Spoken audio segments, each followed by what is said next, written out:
I got Isekai'd with god-tier magic, and then princesses started asking to marry me. The first one did it in the Westbridge Royal Palace, in front of both her parents, right after I saved her father's life. I was 16, so I told the king the wedding could wait 2 years. The king approved the engagement anyway. Princess Ariana joined my party the next morning. The other women looked at me like my love life had become a group assignment. I was Garrett Holden, a 16-year-old outsider. That proposal was only the first installment. To explain how I reached that palace, I had to go back several weeks. The old man I called the gatekeeper had stranded me outside Crescent City, the nearest walled city. His rule was brutal. I could keep one object from my old world. I could never return. Before that year ended, I would command legendary beasts. Floating fortresses would become mine. A king would hand me a kingdom I never requested. I opened my eyes in an empty white space. The gatekeeper delivered the deal like he was changing my phone plan. "One object," the gatekeeper told me. "Choose carefully." I picked my smartphone. Look, I know how that sounds. I had lost my world, and my survival plan had no signal. The gatekeeper glanced at it. "I'll make it run on magic." Okay. Suddenly, I looked less stupid. My normal files, camera, and stored information would remain. He added a world map and a call channel. He also gave me enough magic to survive. Then, the white space vanished. I landed beside a dirt road under a blue sky. My phone immediately showed a map marker for Crescent City. The screen gave me one advantage. I had no local money or clothes. At least I knew where the walls were. By sunset, I reached the city gate. A clothing merchant spotted my jacket and sneakers before I found an inn. He touched the fabric, checked the stitching, and offered a pouch of gold. I sold the outfit, bought local clothes, and kept enough gold for food and lodging. My first business empire consisted of one hoodie and excellent timing. The merchant pointed me toward the Crescent Inn. An alley crash stopped me. 2 thugs had cornered a gauntlet fighter and a young mage. One held a delicate glass figurine above the stones. Move once, and I drop it. The fighter could have folded both men. You see the problem? The figurine. The other thug blocked the mage against a wall. "Pay us, apologize, and maybe we return it." They had stolen her property, threatened to destroy it, and still demanded an apology. Beautiful logic. I stepped into the alley and pointed at the figure. "How much?" The thug looked me over and saw a lost teenager. "1 gold coin. The mage warned me that it belonged to them. The fighter told me to stay out of it. I paid anyway. The thug bit the coin, grinned, and handed me the figurine. "Pleasure doing business." I dropped it. Glass shattered across the stones. Both women stared at me. The thugs stared harder. I shrugged. "You sold it! That made it mine!" The first thug lunged for my throat. The gatekeeper's magic tightened through my arms and legs. I caught his wrist, drove my shoulder into his chest, and planted him against the wall. The second swung a club. I ducked, kicked his knee, and took the club before he finished falling. He tried again. I put him beside his friend. That confidence lasted until his first swing. New personal record. I took my gold coin back and placed it in the fighter's palm. The figurine was gone. They had no hostage left. The mage stopped looking at me like an idiot. The fighter stopped telling me to leave. They brought me to the Crescent Inn and bought dinner. Before the meal ended, they were already recruiting me. The next morning, they took me to the Adventurers Guild, where monster jobs paid cash. A wolf hunt was already waiting, so we skipped the paperwork. Outside the city, the fighter met a wolf with her gauntlets. The mage pinned another with wind. I used my reinforced body to intercept one charging from the brush. We returned with proof and a pouch of reward money. I had been in that world one day. I already had work, allies, and more money than common sense. Then, I asked the dangerous question. "Can you teach me magic?" That afternoon behind the inn, the mage introduced herself as Lily Renwick and arranged colored affinity stones on a table. Lily explained the rule before I touched anything. Most mages could use 1 or 2 elements. 3 was impressive. A 4-element result gave people bragging rights for years. She pushed the blue stone toward me. Water answered immediately. The red stone heated under my fingers. Earth shook dust from the table. Wind snapped Lily's hair across her face. The light stone glowed. The darkness stone swallowed the glow around my hand. Lily stopped writing results after the 4th stone. By the 6th, she was just staring. The gauntlet fighter crossed her arms. "There has to be one that rejects him." Lily grabbed the clear stone. "This tests untyped magic. Try forming something simple." I chose a gate. The rule was simple. I needed a clear image of the destination, either from my own memory or a memory someone willingly shared. I pictured the alley outside the Crescent Inn. A dark doorway opened in the air. Through it, I could see the inn's back wall and the broken crate beside it. Lily walked around the gate twice. Then she reached through and touched the crate. The fighter leaned toward the opening. "So which element can't you use?" "Apparently humility," I told her. Lily tested the doorway again. Her curiosity had become professional alarm, while the fighter looked ready to turn my magic into a competition. The gauntlet fighter was Autumn Wilder, owner of one terrifying right hook. I had already seen why. Autumn punched my shoulder. "Keep talking, I'll test your healing next." So much for being a beginner. The affinity test answered one question. It opened a worse one. If every stone worked, what could actually stop me? The innkeeper gave us a small answer that evening. Hunger. He wanted a new dessert. I used the phone's stored recipes to teach the kitchen how to make ice cream. I called the phone a rare magic tool and kept the old world part vague. Autumn tasted the first spoonful and immediately claimed quality control authority. Lily accused her of stealing the job. The entire bowl disappeared during the argument. 2 days later, the guild gave us a paid letter for Westbridge. The job was simple: deliver it safely and collect the fee. Naturally, several men chose that moment to surround a starving swordswoman near a food stall. Her clothes were dusty and her knees shook. She still kept one hand on a massive sword. One man reached for the weapon. She tried to draw it and nearly collapsed. I caught his arm first. Autumn stepped beside me and rolled her shoulders. Lily raised one glowing hand. The men suddenly remembered somewhere else they needed to be. The swordswoman watched them run, then stared at the food stall. Her name was Reagan Brookshire. We fed her until the stall owner started looking nervous. Reagan held herself like a formal warrior even while finishing another full plate. "I owe you a debt. You can repay it by joining us," I told her. "We're delivering a letter to Westbridge." Reagan looked at Autumn's gauntlets, Lily's staff, and my phone. "Your group is strange. You noticed fast," Autumn replied. "That's promising. Reagan came with us." Autumn handed her a spare bedroll. Lily passed over water. Reagan accepted both like formal military supplies. That made Autumn grin. On the road, I practiced pole magic on nearby objects. A loose branch came easily. A waterskin flew into my hand. Then I targeted Reagan's sword. The sword stayed planted. Her ribbon flew. It snapped from her hair and landed across my fingers. Reagan stopped walking. "Garrett." In my defense, I aimed low. That defense made it worse. She took the ribbon back and retied her hair. "Try that again, and I'll test whether your gate opens from inside a grave." Fair boundary. Very clear threat. 2 days later on the Westbridge Road, my detection spell picked up blood nearby. We followed it into the trees and found lizard monsters tearing at a royal carriage. Guards were down. More creatures kept appearing from the brush. Reagan charged the nearest one. Another lizard sprang at her blind side. I cast Slip, a spell that erased traction beneath its feet. The monster rolled past Reagan and hit a tree hard enough to stop moving. Autumn crushed one with her gauntlet. Lily burned another. Yet fresh monsters kept arriving. That meant someone was summoning them. I pushed my search magic through the phone's map display. Thin, magical traces ran from the creatures to a hooded man hiding beyond the road. He saw me looking and turned to run. I opened a gate in front of him and stepped out behind him. One reinforced strike put him face first in the dirt. Reagan tied his wrists with the rope from her pack. The summons vanished. Autumn and Lily checked the fallen guards while Reagan watched the tied summoner. Then a child cried inside the carriage, "I climbed through the broken door!" A little girl was kneeling beside an older man in a servant's coat. An arrow had gone deep into his chest, and his breathing had almost stopped. The girl grabbed my sleeve. "Please save him. I learned her name later, Becca Renford." In that moment, she was a terrified child watching someone she loved die. I placed one hand over the wound. The arrowhead had broken inside him. I dissolved the metal fragments first, then forced healing magic through the torn flesh. The light burned hot through my palm. My vision narrowed. The wound closed slowly, and the man dragged in a full breath. Becca threw both arms around him. The carriage stayed silent while Becca held him. The head butler opened his eyes and whispered her name. Becca stopped shaking. The carriage belonged to Duke Fulton Renford. Becca was his daughter, and the dying man I had just healed managed his household. That night, Duke Fulton brought us through his estate gates. The head butler was still weak, but he was alive enough to walk with help. Duke Fulton thanked me once. Then he asked for something harder. His wife had lost her sight. Royal healers had tried everything they knew. The Duchess sat beside a window with Becca holding her hand. She heard me enter and turned toward the sound. I could have protected my secret. I could have walked away with a successful rescue already behind me. Then Becca squeezed her mother's fingers. I acted. Healing light spread across the Duchess's eyes. The damage resisted longer than the arrow wound, so I kept feeding magic into it until my arms shook. The Duchess blinked. Becca's face was the first thing she saw. Then she saw her husband. Duke Fulton dropped to his knees beside her chair. Becca climbed into both their arms. The head butler turned away and wiped his face with one shaking hand. I stepped back and let the family have the moment. Duke Fulton paid me 40 platinum coins.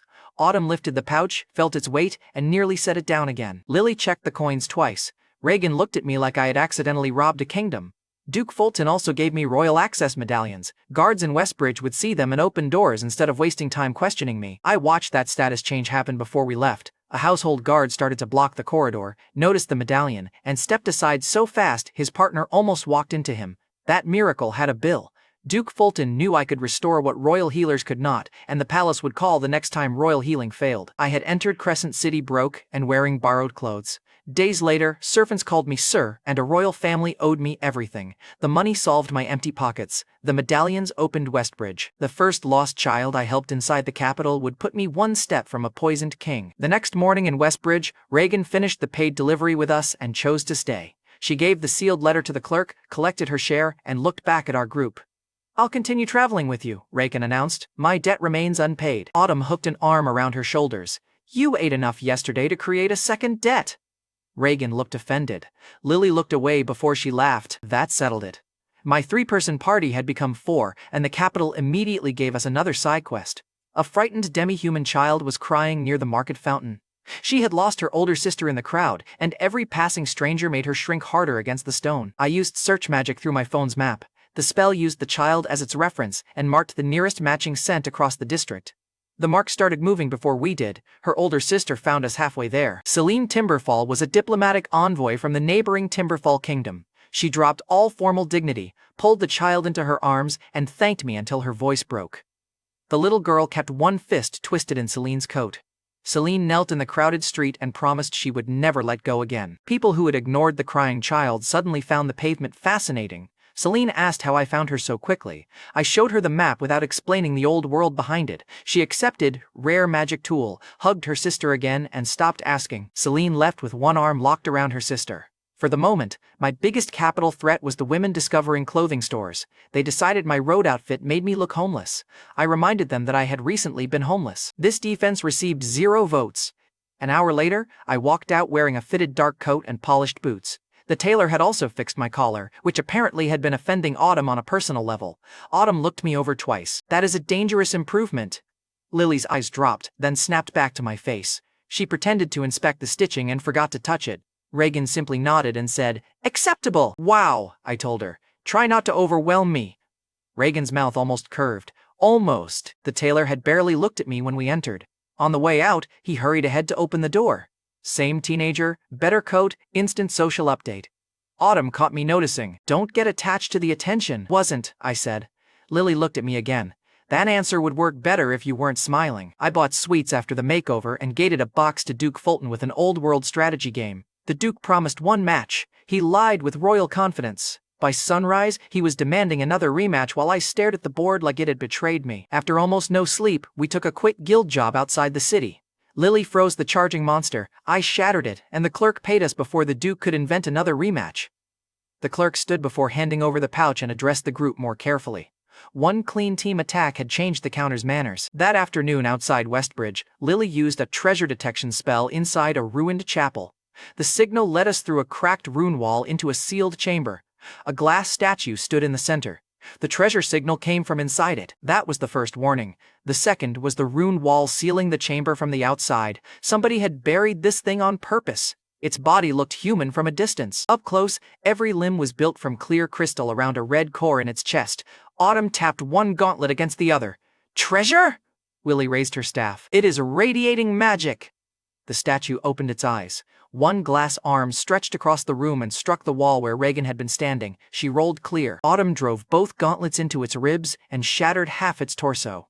The red core flashed. Every broken piece flew back into place. Lily hit it with fire. The creature absorbed the spell and grew brighter. I tried wind. Same result. Reagan cut through one leg. The creature caught her blade between two crystal plates and rebuilt around the steel. She had to kick the hilt free before it trapped her hand too. Autumn shattered its head.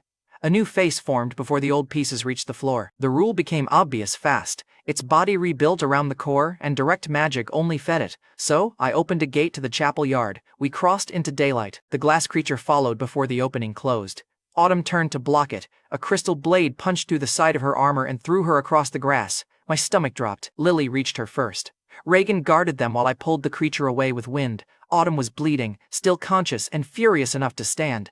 "Break the red thing," she ordered through clenched teeth. Easy request. Terrible target. The core shifted whenever I attacked. The surrounding body kept thickening around it, and every spell I threw became more material for the creature. It charged Lily. Reagan intercepted the crystal blade, but her boots carved deep lines through the dirt. Autumn tried to rise and nearly reopened the wound I had not healed yet. We had one clean target and no clean path to it. Then I remembered the ribbon.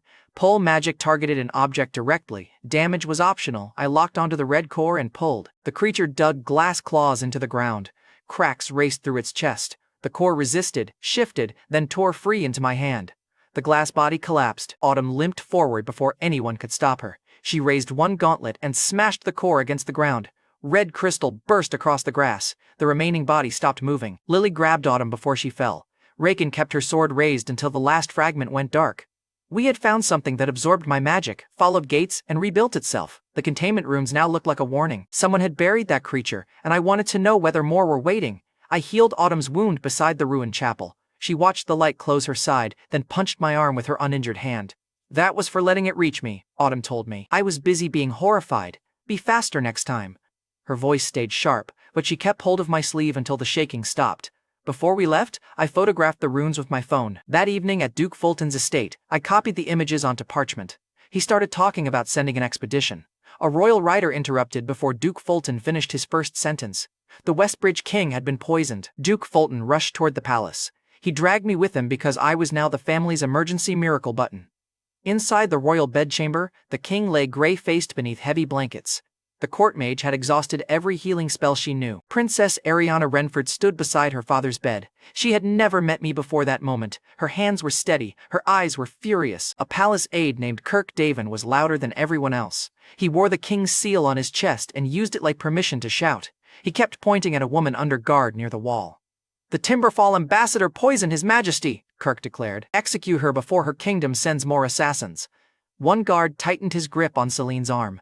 Kirk ordered a second guard to prepare the courtyard. The king was still breathing, and this man was already scheduling somebody else's death. The accused woman lifted her head. It was Celine. The older sister I had reunited with her child was now one order away from death. Kirk pushed again while the king was still dying. Delay gives the traitor time to escape. He wanted Celine dead while the king was still breathing. At the time, I only knew his urgency felt rehearsed. I moved to the bed. The court mage blocked me. His body cannot take another failed spell.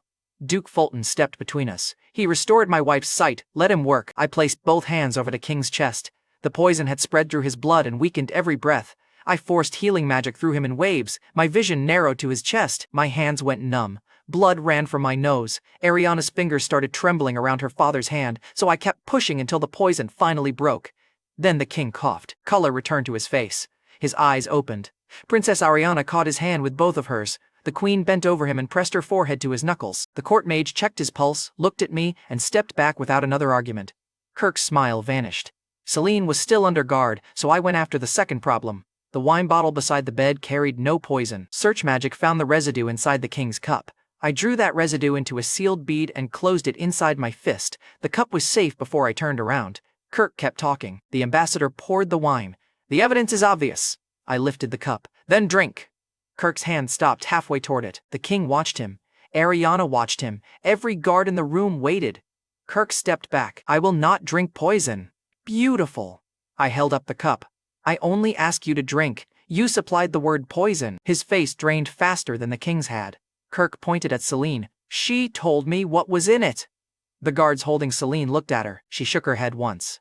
I opened my fist and showed the sealed poison bead. The bottle was clean. Someone treated the king's cup after it reached this room. I looked at Kirk. "You knew before I showed anyone." The palace aide glanced at the door. He should have stopped talking. He chose cardio instead. Kirk ran. I cast slip beneath his boots. The palace peacock hit the floor chest first, slid across the polished stone, and stopped at Celine's feet. Only then did the guards move. They hauled Kirk away while Celine watched from 2 steps away. Celine's restraints came off. Her posture held for 1 second, then her shoulders collapsed with relief. The king ordered her protection and sent word that Timberfall remained an ally. Once the palace peacock was gone, Ariana stepped past the entire court. She looked directly at me. "Garrett Holden, I intend to marry you." Ariana skipped every normal step and went straight to marriage. The queen blinked. Duke Fulton covered a smile. My party went completely still behind me. I checked the room hoping another Garrett had entered. Ariana held my gaze. Her magical eyes helped her judge a person's character. She had watched me save her father, protect Celine, and bait a traitor without chasing credit. Those eyes could read character, but they could not predict the future. I'm 16, I reminded her. Ariana folded her hands. So am I. I'm also new to this world, then I can help you learn it. I looked toward the king. Your Majesty, there has to be paperwork. The king laughed for the first time since waking. The engagement may begin now. The wedding can wait until you are 18. The queen approved before I found a second defense. She even moved Ariana's chair beside mine, which felt aggressively efficient. Autumn stared at Ariana. Lily hid a smile behind one hand. Reagan studied the princess like she had just demonstrated a new sword style. Apparently proposal strategy counted as combat now. Ariana smiled. 2 years, Garrett. Try to keep up. In my defense, arithmetic had worked against stronger enemies. I agreed to the future, not a wedding at 16. The 3 women behind me did not object. They just started watching Ariana much more carefully. Ariana moved her chair beside mine before dinner. By morning, she was at our camp with luggage, royal boots, and a summoning circle. Her first gift as my fiancé was a summoning lesson. The creature that answered was older than Westbridge. The next morning outside Westbridge, Ariana joined our gorilla hunt in royal boots and zero hesitation. She had become my fiancé less than a day earlier. Now she was firing magic beside Lily like she had always belonged there. Ariana drove the largest gorilla toward us with a burst of light. Lily trapped its legs in ice. Autumn met the falling body with both gauntlets. Reagan and I cleared the monsters breaking toward the trees. The guild reward was decent. The party watched Ariana pull her own weight, and nobody questioned her place afterward. Ariana collected her share without asking for royal treatment. She looked extremely pleased with herself. On the walk back, I counted the group and made my first mistake of the day. Traveling with 4 beautiful women is going to attract attention. Ariana glanced sideways. Do you plan to send any of us away? Go! Then endure your suffering bravely. Autumn laughed. Lily turned pink. Reagan nodded as though Ariana had passed a military test. My fiancé had joined the team and seized command of the banter within one morning. Efficient woman. Ariana's next lesson was summoning. That afternoon outside the city, she drew a contract circle and explained the rule. A summoned beast could test the summoner, refuse the contract, or accept and serve. I fed magic into the circle. The ground shook. A white tiger larger than a carriage stepped through the light. Its paws cracked the earth, and its voice entered my head like thunder. The beast called itself the Ivory Sovereign. It demanded to know why a human child thought he deserved a legendary contract. Fair question. Rude delivery. I released enough magic for it to judge me. The tiger's ears flattened. Its challenge stopped halfway through the next sentence. Then the Ivory Sovereign bowed. It called me the greatest sorcerer it had ever sensed and lowered its head. I touched its forehead. The summoning circle flashed, sealing the contract. Autumn's mouth opened. Lily dropped the chalk. Reagan gripped her sword. Ariana smiled like she had personally arranged the result. Autumn circled the bowed tiger and checked whether the submission was a trick. Lily picked up the broken chalk without taking her eyes off him. Reagan lowered her sword only after the contract mark appeared. The legendary tiger immediately shrank into a white kitten. Look, I had summoned a legend and received a sarcastic house cat. I picked him up. You could have led with this form. The Ivory Sovereign stared at the 4 women around me. Master, your magic is immense. Your judgment appears endangered. That was his first romantic disaster forecast. He would not be wrong often. A week later, a guild request sent us into a slime-filled castle. The first slime dropped from the ceiling onto Autumn's coat. She tore it off, punched it through a wall, and released a flood from the room behind it. The Ivory Sovereign went full size and swept the corridor clear. Lily froze the floor, Reagan cut us toward the stairs, and Ariana covered the rear. I opened a gate to the courtyard, but the slimes divided under magic and blocked it. By the upper floor, the women's outer clothes were soaked and ruined. I held a blanket across a doorway while they changed. Autumn's voice came from behind it. Turn around, I answered. I am facing a wall. Autumn snapped. Face it harder. The Ivory Sovereign sat beside me. Dark days. The tiny traitor sounded almost proud. The highest room held 1 dead scholar, 1 unreadable manuscript, and twitching tanks from his monster experiments. We grabbed the manuscript, burned the laboratory, and left before the tanks opened. That evening at camp, Reagan sat beside me while the Ivory Sovereign slept in kitten form on her lap. She told me her family in her homeland, Redbrook, were warriors. She had left to improve her swordsmanship and prove she could stand on her own. You remind me of my older brother, Reagan admitted. I looked at her. That sounds safe. Her cheeks colored. I meant your habit of helping without permission. The Ivory Sovereign opened one eye. An excellent recovery. Reagan squeezed him too hard. The tiny sovereign made a strangled noise. Master? The forecast worsens. Back in Westbridge, Lily brought me the manuscript from the castle. The writing resisted every normal translation spell she knew. Lily formed a sheet of clear glass with her magic. I shaped it into translating lenses, and the words sharpened when she put them on. Her eyes widened behind the frames. Garrett, this describes a compressed water spell. Can you cast it? Lily tried. The spell collapsed before forming. I stood behind her, steadied her hands, and shared my magic through the casting pattern. Lily's shoulders went rigid the moment my fingers covered hers. Focus, I murmured. I was focused until you did that. In my defense, the spell needed help. Lily shot me a look. The spell isn't the problem. She gathered the water again. This time, a dense sphere formed above her palm and blasted a practice target across the yard. Lily stared at the broken post. Then she looked at our joined hands and forgot the target entirely. Magic lesson successful. My ability to read the room remained under review. Autumn's gauntlets had cracked during the castle mission, so I took her shopping for replacements. She chose a stronger pair first. Then the shopkeeper convinced her to try a dark red dress. Autumn stepped from behind the screen and immediately looked ready to fight the nearest mirror. I know, she muttered. It doesn't suit me. She looked amazing. I forgot every intelligent word I knew. It suits you, I told her. You're beautiful, Autumn. Her entire attack posture disappeared. Autumn looked down, then back at me. You mean that? I bought the dress. I'm financially committed to the opinion. She laughed and took the bag. We returned to our rooms in Westbridge. The other 3 women saw the dress before Autumn could hide it. Lily pointed at the dress. You bought Autumn a gift? Reagan folded her arms. Equal treatment would be honorable. Ariana smiled at me with terrifying royal calm. I support fairness. One sincere compliment triggered an equal gifts riot. 3 pairs of eyes moved to my coin pouch. I was cooked. The Westbridge King solved my housing problem several days later by giving me a mansion. Yes, an entire mansion. The estate had more bedrooms than our group could use. It also had a training yard, royal servants, and enough empty space to make my old apartment feel imaginary.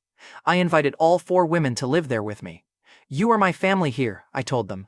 I want this to be our home. I had no way back to my first home. I could still choose who entered the new one. The women accepted. Autumn claimed the room nearest the training yard. Lily chose one beside the library. Reagan picked a window facing east so she could practice at sunrise. Ariana selected the room across from mine, then smiled when the other 3 noticed. The mansion stopped feeling empty before sunset. Then the women held a private meeting and banned me from it. Ariana finally explained the meeting after I asked why everyone had started exchanging suspiciously coordinated looks. According to Ariana, she had faced the other 3 directly. She asked whether each of them loved me. Nobody denied it. Ariana then proposed a future arrangement. They could all marry me instead of destroying their friendship by fighting over one clueless teenager. Autumn confirmed the story. Lily hid behind both hands. Reagan called cooperation strategically sound. I looked at Ariana. You organized my future marriages without inviting me? Ariana tilted her head. Would you have contributed anything useful? Considered my history. I admitted. Ariana nodded. The committee agrees. The harem committee was real. They had already voted. Royal servants moved into the mansion soon after. By breakfast, Duke Fulton had attached a diplomatic mission to my new home. He needed to send a delegation to Timberfall. The road was dangerous, and my gate could move the royals home if the trip went bad. 3 days later, I escorted Celine and the Westbridge Guard commander toward Timberfall with the party.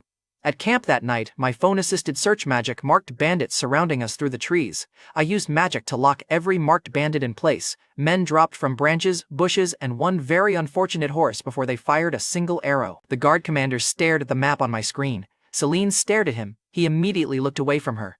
Oh boy, this poor man was down bad and fighting for his life against eye contact. Autumn leaned toward me. You see it, right? I pointed at the trees. The bandits. Yes. 2 of the women covered their faces. Ariana asked, Garrett, do you know what the commander's problem is? Answered, he needs confidence. Reagan gave me a long, painful look. You travel with 4 women. It took me several minutes to realize they were discussing me. Before sunset the next day, our delegation reached a city on the Timberfall Road. Smoke covered the rooftops, and a dragon dropped through it. The creature had already burned rooftops and shattered the main gate. Survivors were trapped between collapsing buildings while the guards' arrows bounced from its scales. We entered because leaving them there was never an option. Ariana and Reagan pulled civilians from the street. Autumn and the Ivory Sovereign forced the dragon away from the crowd. Lily struck its wings with ice. I hit it with fire, wind, and lightning. The dragon absorbed the punishment and stayed airborne. Then a dagger flew from a rooftop we could not see. The blade buried itself in the dragon's eye. The beast screamed and dropped low enough for Autumn to strike its jaw. I searched the rooftops for the thrower and found nobody. The hidden helper had bought us one opening. We still needed a weapon strong enough to finish the job. Sunlight flashed across a broken window. I looked at Lily. "Can you make a giant sheet of clear glass?" She understood immediately. Lily formed a curved glass disc above the street. I held it steady with magic and turned it toward the sun. The focused light hit the dragon's wounded face. Its scales glowed, cracked, and finally failed. The beam burned through the skull behind the injured eye. The dragon crashed outside the city wall. For 1 second, nobody moved. Then the trapped families ran into the street. Guards who had been preparing to die started carrying water instead. Ariana grabbed Lily before her knees gave out. Autumn sat on a broken cart and laughed from pure exhaustion. The city was alive! That was enough! We stayed long enough to heal the worst injuries and help clear the main road. The mysterious dagger remained in the dragon's eye, with no owner willing to claim it. The morning after the rescue, the Timberfall King demanded a duel before breakfast. He was a huge man who treated diplomacy as cardio. His exhausted attendant pulled me aside.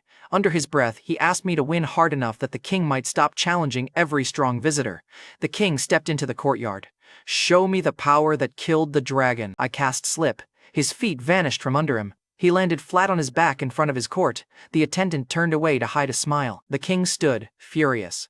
"That cheap trick was not a duel. You asked me to put you on the ground," I reminded him. "Please respect the speed of service." He demanded a serious match.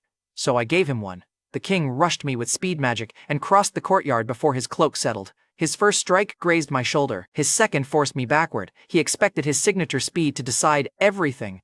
The affinity stones had already proved I could use every element. I watched the speed spell move through his legs, copied the pattern, and used it on the next exchange. The king swung at empty air. I appeared behind him and tapped his shoulder. He spun. I moved again, swept his ankle, and put him on the ground for the second time that morning. The court went silent. The attendant stopped hiding his smile. The king stared up at me, then started laughing. He accepted the loss and clasped my arm in front of the court. Then he explained the movement spell I had already copied. His attendant finally looked relieved. I thought beating a dragon and a king had put me on top of the world. Then a researcher arrived with a walking teddy bear, and the hidden watchers behind that dagger finally made their move. The morning after I copied the Timberfall King's speed spell, a teddy bear walked into breakfast. It climbed onto my chair, pointed one stuffed paw at me, and marched back outside. Ariana lowered her cup.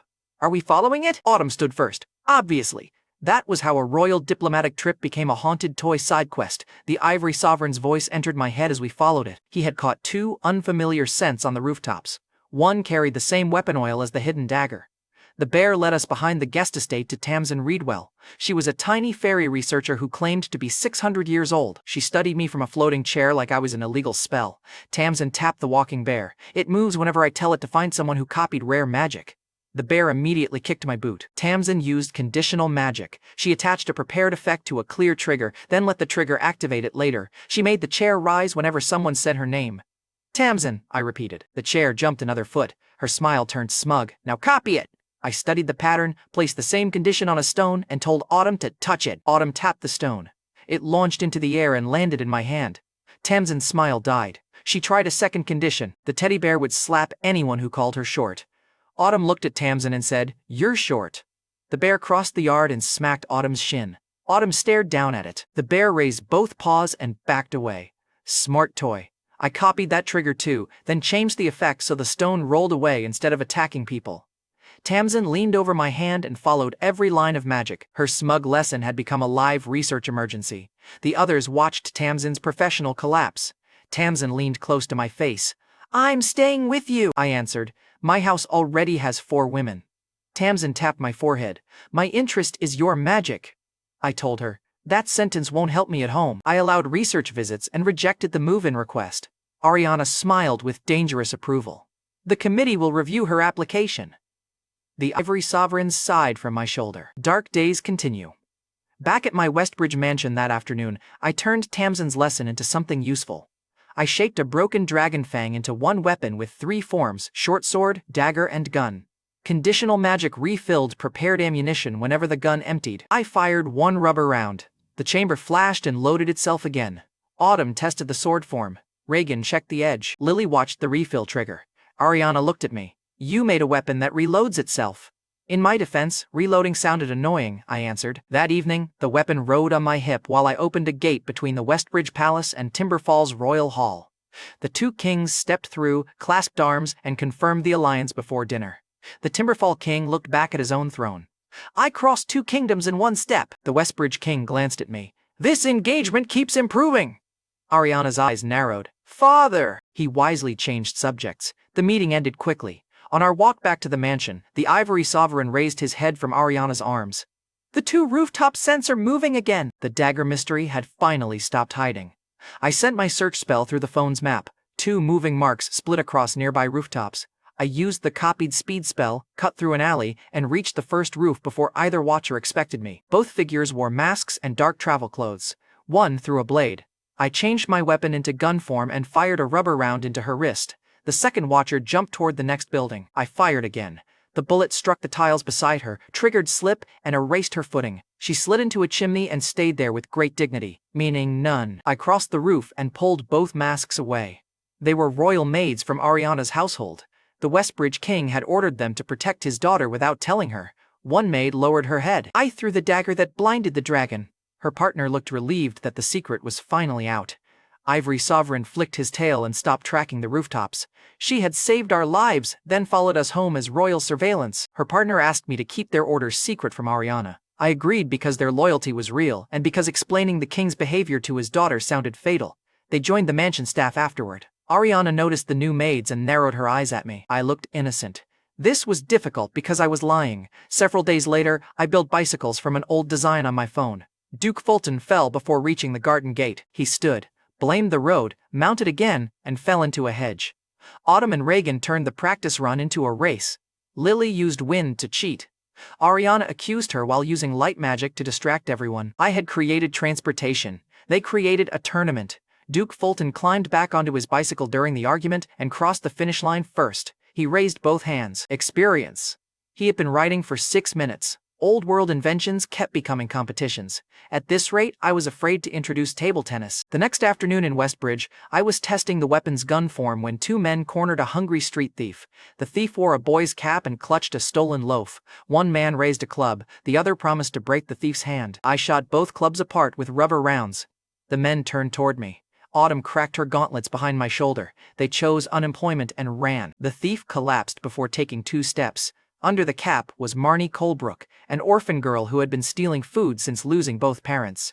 She woke at my mansion with soup in front of her, and 4 women examining whether I had brought home another problem. Marnie gripped the spoon. Are you sending me away? Pushed the soup closer. No, you need work, and this house has more rooms than discipline. I hired her as a maid. Marnie ate first, then she put on the uniform and followed the senior servants around with terrifying focus. 1 stolen loaf became food, wages, and a home. My next rescue was less noble. It involved spying on a date. A week later in Westbridge, Ariana learned that the guard commander had finally invited Celine to walk through the market. Ariana recruited me, Becca, and Celine's younger sister to observe from a safe distance. The Timberfall king joined us wearing a hood that failed to hide his shoulders, beard, crown-shaped belt buckle, or royal confidence. You're terrible at disguises, I told him. The king pulled the hood lower. Nobody's recognized me.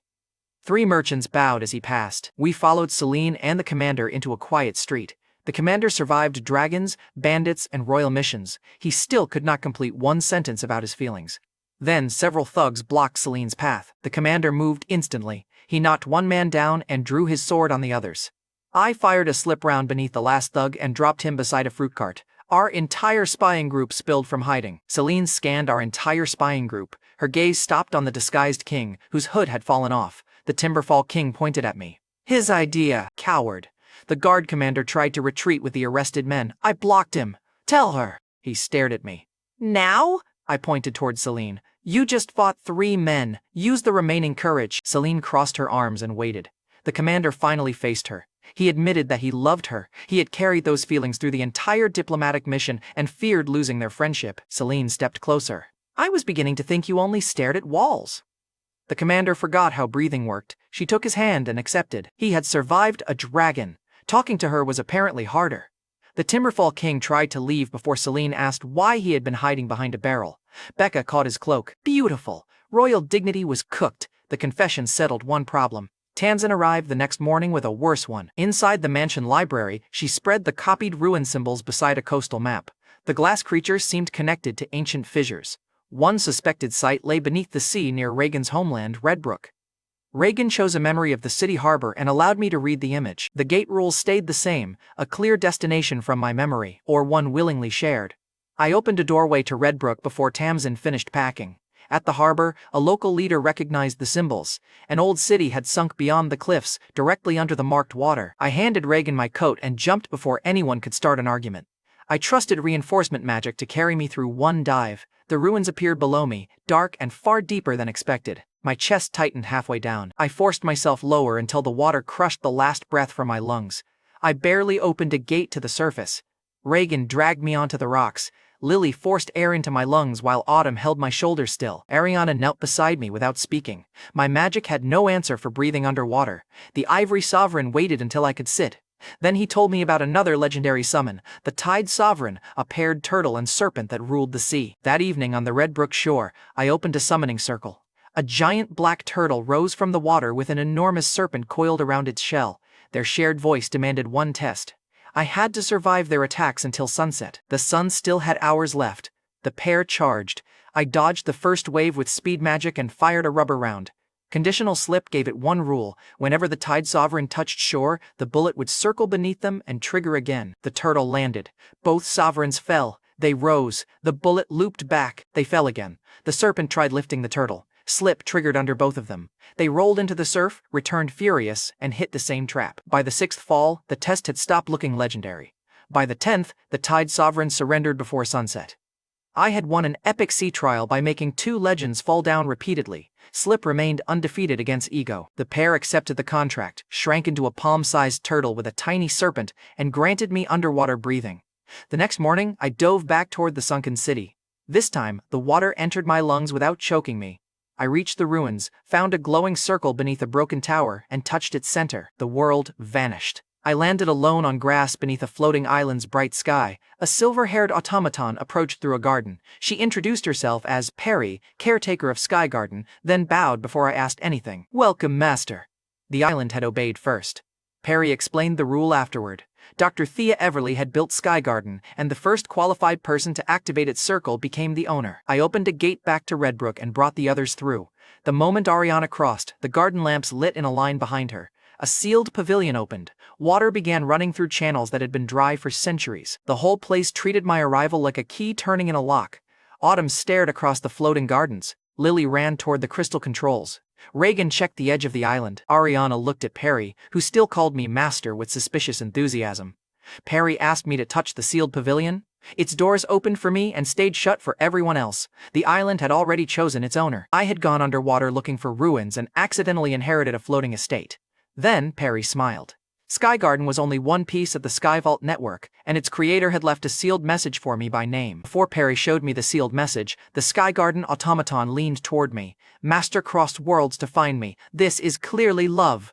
4 women turned toward me at once. I had owned the island for 10 minutes. My household was already holding a jealousy hearing. Ariana smiled at Perry. "He gets confused around attractive women." Perry brightened. "Then I've got an advantage." Autumn cracked one gauntlet. Perry discovered the value of personal space. Once the robot flirt crisis settled, Perry tapped 8 points on the Sky Vault map. Only Sky Garden answered. One dark signal blinked once and died. Lily wanted research rooms, Autumn wanted an armory, and Reagan wanted better swords. Ariana asked the only useful question. Why did Dr. Everly build any of this? Perry had no answer. One accidental inheritance had become a collection quest. Back at the Westbridge mansion that evening, Lily found me alone in the library before I could study the island map. She held the translating lenses I had made for her, then set them down before her hands crushed the frames. Lily faced me. "Garrett, I love you!" Fingers shook against the table, but she held my gaze. I stepped toward her. "I care about you too!" Lily's shoulders dropped, but she kept watching me. Care is a dangerous word. "I like you," I corrected. "Lot!" Ariana's voice came from behind the half-open door. "Good answer!" Lily spun around. Ariana had arranged the conversation. She sent Lily to the library, then waited behind the door so neither of us could retreat before I answered. She walked in looking extremely satisfied with herself. I pointed at her. "This was a trap." Ariana took Lily's hand. "It was quality control." Lily laughed through the tears she had been fighting. "I agreed that my future included both of them." The wedding still waited until we were older, but the answer itself was real. Lily stepped close and pressed her forehead against my shoulder. Ariana stood beside us with one hand over Lily's, looking far too proud of her own matchmaking. Then Lily lifted her head. "You realize Autumn and Reagan will hear about this?" Ariana answered before I could. "They've already heard." Autumn and Reagan heard about it by breakfast. That afternoon in the mansion training yard, they challenged me to a 2-against-1 duel. Autumn raised both gauntlets. "If you win, we stop asking questions today." Reagan drew her sword. "If we win, you answer honestly." I raised one hand. "Those terms feel suspicious." "They are," Ariana confirmed from the porch. The duel started. Autumn attacked from the front while Reagan cut off my gate angles. I used speed magic to slip between them, caught Autumn's wrist, and pulled Reagan's sword offline. Reagan reversed the blade and forced me away from Autumn. Autumn slammed both gauntlets together, sending a shock through the yard. I jumped it, opened a gate above them, and dropped behind Reagan. For 3 exchanges, I thought I had solved their teamwork. That was adorable. Then Autumn looked straight at me. "I love you too." My grip loosened. Reagan added, "As do I." Turned toward her. Autumn punched me in the stomach. Reagan swept my feet. My head met the grass and the world briefly unsubscribed. I woke with all 4 women standing over me. Autumn folded her arms. "Answer." Reagan's formal voice was less steady. "Do we stand beside Lily and Ariana or behind them?" That question hit harder than the punch. I told Autumn and Reagan that I cared for them too. I also admitted I needed time to stop panicking and decide what that promise required from me. They accepted the answer. Then Autumn reminded me that she had technically won. I left for Sky Garden before anyone scheduled a rematch. Perry found me beside the island's central pavilion and handed me a sealed drive. The device projected a woman in a white research coat. She introduced herself as Dr. Thea Everly, creator of the Sky Vault network. Then the recording used my full name. Garrett Holden, Dr. Everly's image declared. "The Crystal Invaders are called Shardborn. You will inherit these facilities. You are the only person who can stop what is coming." The recording claimed Dr. Everly had prepared it using knowledge of my future arrival. She never explained how. A hard crystal body appeared behind her, followed by an image of the floating facilities separating before their signals went dark. Dr. Everly's final line was worse. "Collect what remains, build what I left unfinished." Then it ended. Her certainty only made the missing mechanism worse. The island was real, so was the warning. I still had no idea how Dr. Everly knew my name, where the other facilities were, or how soon the Shardborn would arrive. I used the phone's call channel to contact the gatekeeper. The white room formed around me. The old man appeared with the calm face of someone who had never been punched during a confession. I asked whether caring for 4 people made every promise dishonest. The gatekeeper gave me one blunt answer. "A delayed promise can still be real. Tell them what you'll do, then do it." That night, Ariana, Lily, Autumn, and Reagan waited in the mansion's sitting room. Nobody let me hide behind a joke. "I want a future with all of you," I told them. "We build it first, then we decide the ceremony together." Ariana took my hand. Lily joined her. Autumn failed to look casual. Reagan nodded once and stepped beside them.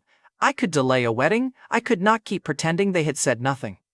The next morning, I gave each woman an engagement ring with stored healing magic. The spell would react when its wearer was badly hurt. Lily tested the magic and went quiet. Autumn put hers on before I finished speaking. Reagan raised hers toward the light. Ariana checked all 4, confirmed they matched, and looked pleased with committee compliance. At breakfast, every hand kept drifting into view. Autumn pretended to reach for things she did not need. Lily traced the ring with one thumb. Reagan held her cup like the medal deserved a formal presentation. "Equal treatment," Ariana reminded me. I raised both hands. "I learned after the dress incident." Ariana nodded. "Pain creates wisdom." My love life had become a training arc. Several days later in a Westbridge market, a young traveler argued with a food vendor over a strange coin. The vendor could not identify the metal or country. The traveler looked hungry enough to eat the display basket. I bought him a sandwich. He introduced himself as Arlen Everhart. His clothes looked ordinary, but his eyes tracked every movement in the market without turning his head. Arlen handed me the rejected coin. "Keep it, we will meet again." Then he left before I could ask why that sounded like a warning. The Adventurers Guild gave us a more immediate problem the next day. 2 Shardborn had appeared above a rocky valley. Their crystal bodies ignored arrows and ordinary blades, while red cores moved inside their chests. I opened gates beneath them and dropped both creatures from the sky. The first smashed into the ground. It rebuilt one arm and swept Autumn off her feet before Lily could cast.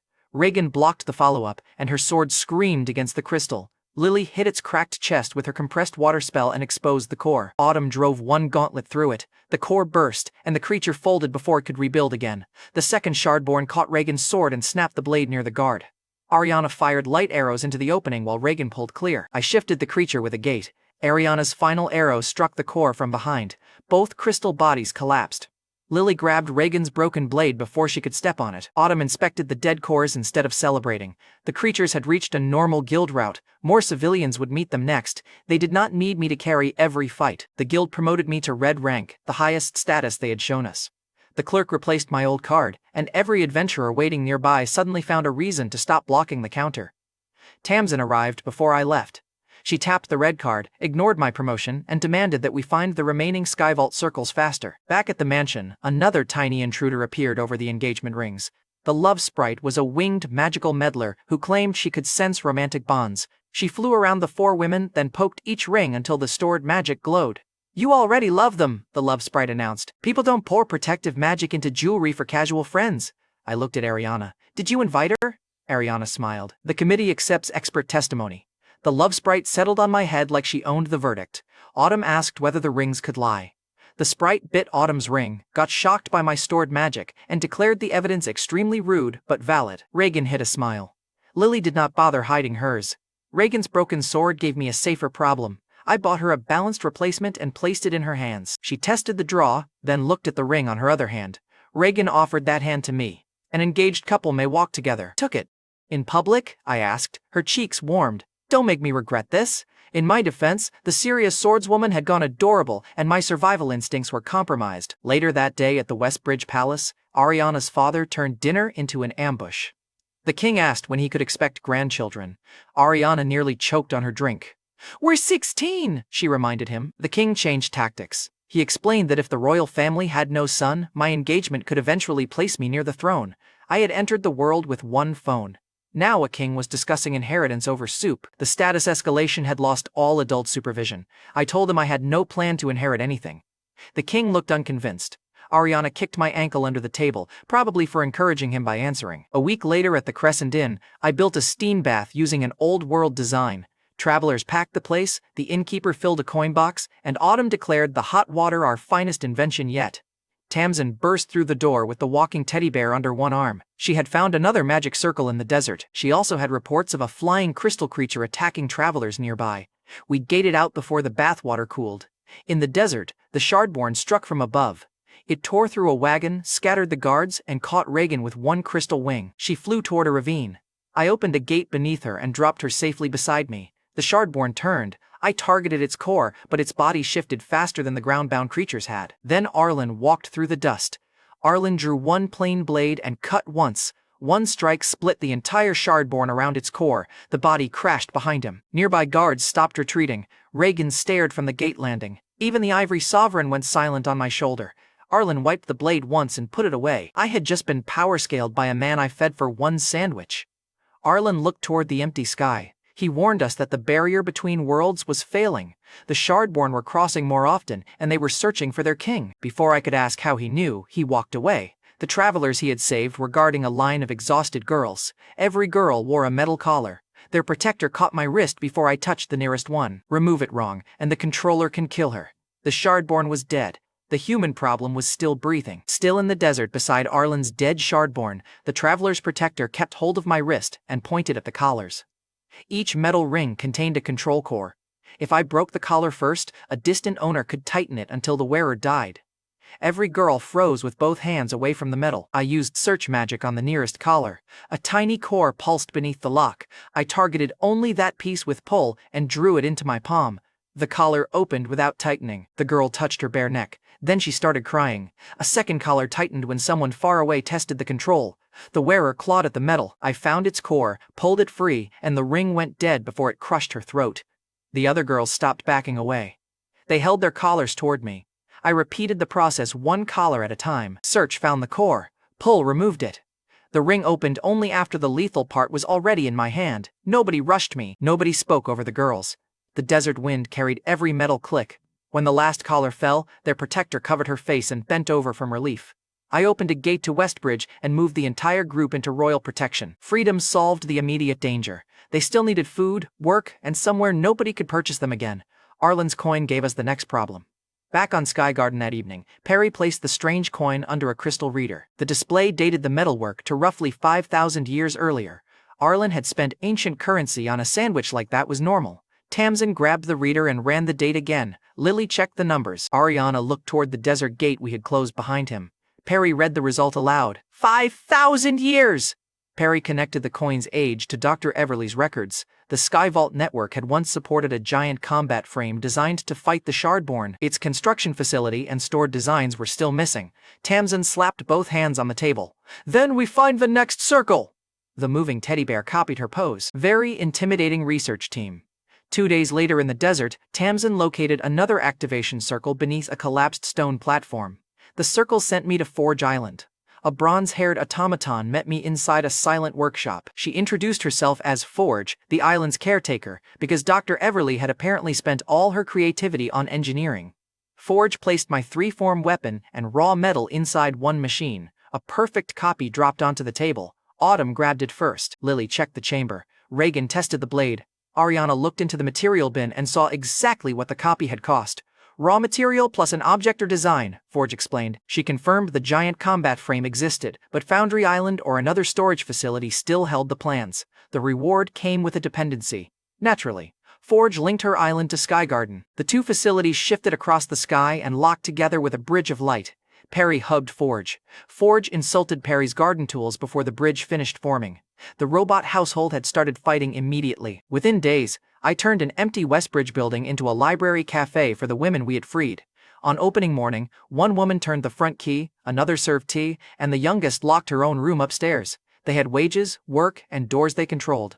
The next guild job gave Ariana and me a cleaner problem. A giant armored crab had blocked a coastal road. Ariana trapped its legs with sand while I increased its weight until the shell sank into the ground. The crab kept snapping at us from a hole it had dug for itself. Ariana rested one hand on my shoulder. Should we tell the guild it defeated itself? Only if they pay extra for emotional damage. We collected the reward and used it to buy books for the new cafe. The rare editions were sold only in the Tidewater Kingdom, so I traveled there the following week. Its palace library controlled the largest collection, and the owner reacted to my request like I had announced an invasion. Princess Whitney Tidewater was the king's daughter and controlled the palace library. She also possessed enough imagination to become her own security threat. Whitney blocked the library door with 3 guards, an ink-stained manuscript, and 3 royal dispatches carrying my name. Every accusation arrived with a dramatic pause. Whitney lifted one finger. "You're engaged to a Westbridge princess! I confirmed it," she added. "You defeated the Timberfall King." "He requested it," I reminded her. Whitney raised a 3rd finger. "You own a floating island." "That one surprised me too," Whitney pointed at me. "Now you want access to my books. This is obviously the next stage of your throne collection plan." Look, this was her actual logic on display. I asked for novels. She heard hostile annexation. I held up the purchase list. "I'm opening a library cafe." Whitney narrowed her eyes. "A cultural foothold." I opened a gate and brought Ariana through before the princess accused me of marrying the furniture. Ariana recognized Whitney immediately and hugged her. Whitney's entire conspiracy posture collapsed. The manuscript slipped from Whitney's arm. I caught it before it hit the floor and recognized the famous author name printed on the first page. Whitney was the secret writer behind the adventure novels everyone wanted. I handed it back. "Your secret's safe if my library gets the books." Whitney stared at me. "Blackmail." "Commerce. Garrett's harmless," Ariana told her. I answered, "Thank you." Ariana continued, "Socially at least." Whitney gave us the books. 3 weeks after we returned to Westbridge, Whitney published a new novel about a charming fiancée who collected princesses, kingdoms, and libraries. Every conquest in the story was supposedly an accident. The cover looked suspiciously like me. Autumn bought 2 copies. Lily asked Whitney to sign hers. Reagan called the tactical errors unrealistic. Ariana displayed it in the mansion library. My slander had received hardcover distribution. The joke ended that afternoon when a wounded Hartmoor guard collapsed at Duke Fulton's estate. He reported that rebels had taken the Hartmoor Palace.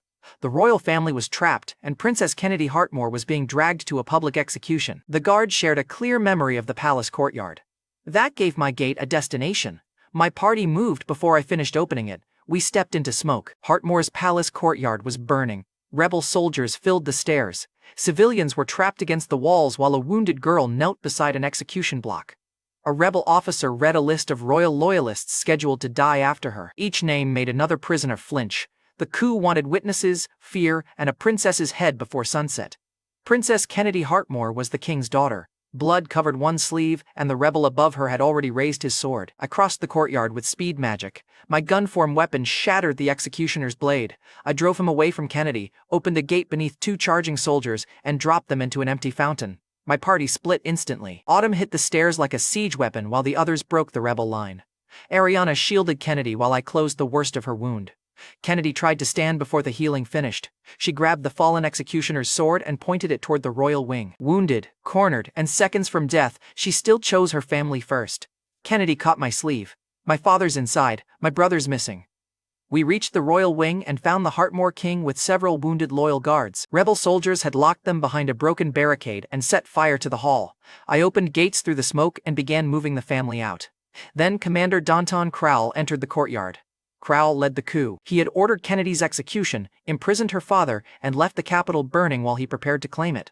A horned demon followed him through the gatehouse. Crowell raised both wrists. 2 black bracelets absorbed the fire and light the women threw at him. My pulse bell reached for the bracelets and vanished before touching them. The bracelet peacock smiled. "Your magic ends here." He ordered the demon to kill the remaining royal guards. I hit the demon with lightning. Crowell crossed his arms and the bracelets absorbed the spell before it reached either target. Autumn charged him. An invisible barrier threw her backward. I used speed magic and struck from behind. The same barrier stopped my fist. The bracelets drained the magic from my arm until my fingers went numb. I opened a gate above Kroll and dropped stone rubble toward him. The barrier threw every piece aside. Reagan struck from the blind angle. Her replacement sword stopped inches from his neck and would not move farther. Crowell shoved her away with one bracelet. Autumn caught Reagan before she hit the burning stairs. Crowell had built his entire rebellion around 2 objects I could not break, pull, or attack through. He knew it too. Crowell pointed at Kennedy. "Leave her. I may let the others live." Kennedy stepped behind me instead. Good answer. I opened gates under the remaining royals and loyal guards. The women pulled Kennedy and her father through, then covered the last retreat. Crowell laughed as the courtyard emptied. "Run, boy, Heartmore is mine." He was right about one thing. I was leaving. Before I crossed, I cast Slip beneath his boots. Crowell fell beside the demon. I used wind to tear a nest of stinging insects from the burned garden and dumped it across his expensive coat. The bracelet peacock rolled through the courtyard, swatting at his own collar while his soldiers watched. The stunt bought us 10 seconds of satisfaction. Crowell still owned the capital. I crossed the gate and closed it. Crowell still controlled Heartmore. His demon still lived. His bracelets had stopped every direct answer I tried. Saving the royal family kept Crowell from finishing the coup. Leaving the capital in his hands still tasted like failure. At Duke Fulton's Westbridge estate, Kennedy reunited with her father while her brother remained missing. She thanked me, then kept looking at me whenever she thought I had turned away. I caught her the 3rd time. "You know I can still see you, right?" Kennedy's cheeks warmed. "Then stop turning around at the wrong time." Ariana noticed within minutes. Of course she did. The harem committee missed nothing except my right to vote. Ariana later told me she had spoken privately with Kennedy. She explained our future marriage arrangement and invited Kennedy to decide for herself after her family was safe. Kennedy did not answer yet. Her country was still occupied. Before I left, Kennedy received one promise. I told her, "I'm going back for Heartmore. Those bracelets will not save Crowell twice." I left Heartmore with my first real loss and one promise. I was coming back. The rematch would decide whether Kennedy's family got its country back. The morning after my retreat from Heartmore, the Westbridge King arrived at Duke Fulton's estate with news. The Queen was pregnant. That meant Westbridge might finally have a direct heir. The king still looked at me across breakfast and sighed. "I had almost convinced myself you could inherit," he admitted. I pointed toward the room where Kennedy's injured father was resting. "I just lost one capital. Please stop assigning me new ones." The king laughed. "I didn't. I told him I had no interest in inheriting a throne. Crowell still controlled Heartmore. Kennedy's brother was missing. 2 stolen bracelets had swallowed every direct attack I used. So I took the problem to Forge Island before breakfast finished. Forge checked the network records while I described the 2 black bracelets swallowing every attack. Her expression turned sharp. "They are stolen." "Skyvault defense artifacts," Forge told me. "They absorb directed magic and impact." That explained the wall. It also meant the bracelet peacock had built his confidence on someone else's technology. Amateur mistake. Forge asked what I planned to do. I tried an evil laugh. It sounded like a 12-year-old threatening a sandwich. Forge stared at me. "Are you malfunctioning?" "Emotionally," I admitted. "Build me a sealed box." Back at Duke Fulton's estate, Kennedy waited beside a map of Heartmore. She was the princess I had pulled from an execution block. She had spent the night refusing to sleep while her brother remained missing. Kennedy pressed 2 fingers to one place on the map. A rebel commander owned an estate outside the capital. My brother visited it before the coup. She willingly shared one memory with me. I saw her older brother beside an iron-latticed window in a second-floor room. The memory gave my gate magic a starting point. Search magic through my phone matched that room to an estate beyond Hartmoor's Western Road. The mark stopped inside the building. Kennedy gripped the table. Bring him back! I'm bringing the country with him. Within the hour, Autumn, Lily, Reagan, Ariana and I crossed through a gate behind the estate. Guards watched the estate inside and out. We entered through a linen closet while the nearest two were still staring toward the road. Autumn dropped the first two before they finished turning. Lily froze the corridor behind us. Reagan cut the locks from the upstairs door. Hartmoor's crown prince stood inside with bruised wrists and one chair chained to the floor. He looked at Reagan's sword, then at me. Kennedy? He asked. Safe, I answered. Your turn. I opened a gate directly into Duke Fulton's protected hall. The prince crossed and found Kennedy waiting on the other side. She hit him hard enough to make the reunion almost violent. Their father joined them. All three held on without speaking. Crowell had lost his most valuable hostage before the rematch even started. Now, I could be rude. I gated back into occupied Hartmoor with the party before noon. I opened the gate long enough for loyal soldiers to see the rescued crown prince. They opened the inner route. Crowell met us in the same burned courtyard. His horned demon landed beside him, and both bracelets lit across his wrists. The bracelet peacock spread his arms. You returned to lose twice? Changed my weapon into sword form. I returned because those bracelets are doing all your fighting. Crowell ordered the demon forward. Ariana fired first. Her light arrow vanished into Crowell's bracelet barrier. Lily's ice shattered against the same wall, and Crowell laughed as if the rematch were repeating itself. Then the demon charged through Lily's fire and swatted Autumn across the stones. Reagan cut its thigh, but the wound closed before she withdrew her blade. I opened a gate above its head and jumped through with my sword raised. The blade stayed light during the fall. At the final instant, I multiplied its weight. The strike crushed through the demon's guard and drove it into the courtyard.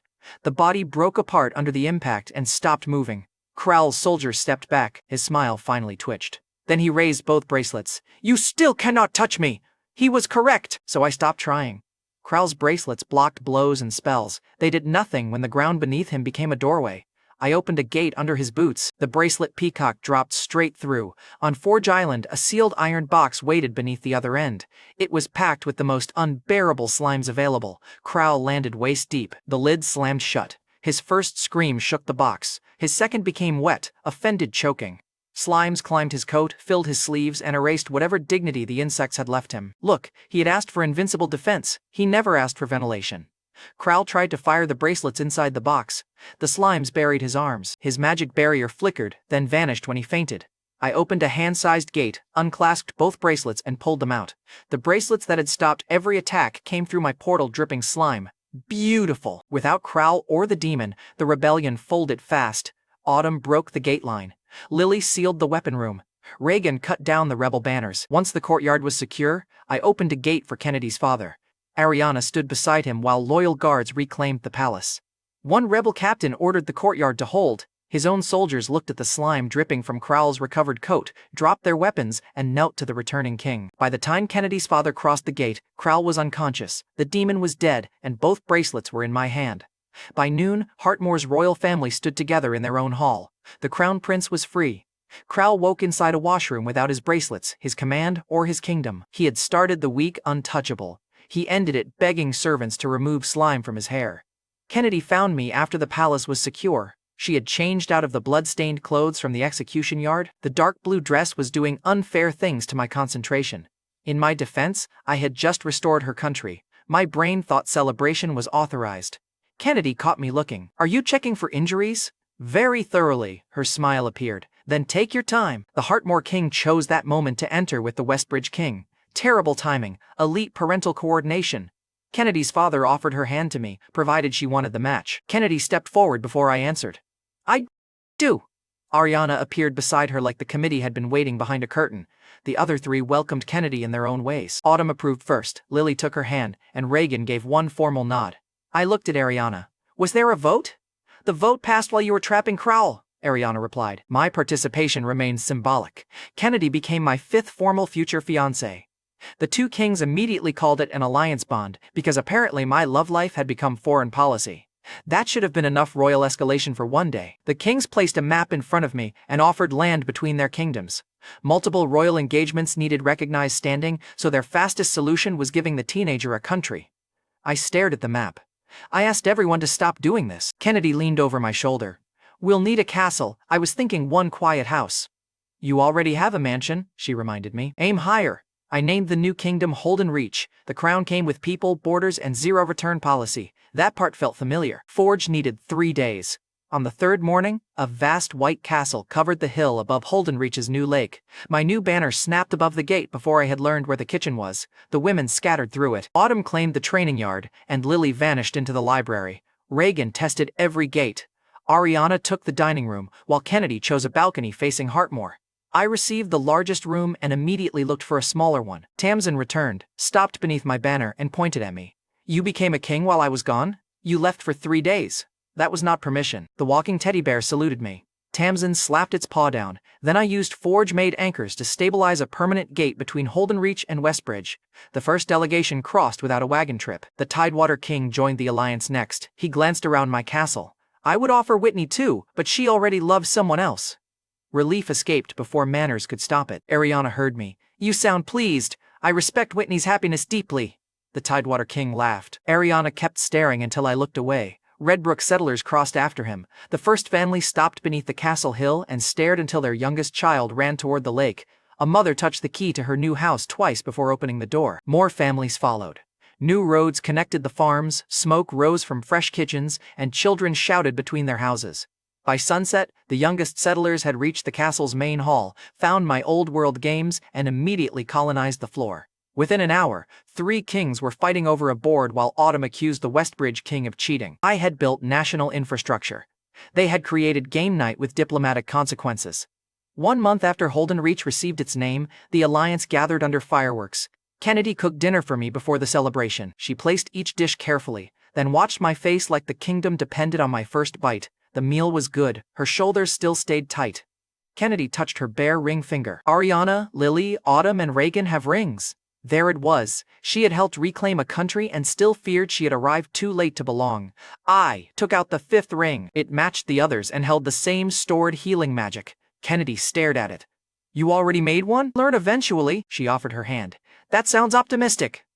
I slid the ring onto her finger as the first fireworks opened above Holden Reach.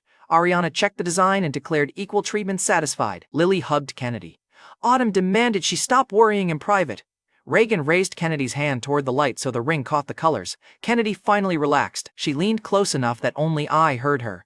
I was afraid you had forgotten. Forgot to prepare for 5 fiancés, I told her. I did not forget you. Kennedy squeezed my hand and kept it through the rest of the fireworks. Holden Reach looked real beneath those fireworks. Then, a glacial skyvault circle offered me a medical island, and Arlen returned with the reason the Shardborn were killing humans. The week after Holden Reach's fireworks, Tamsin found a skyvault circle beneath a glacier.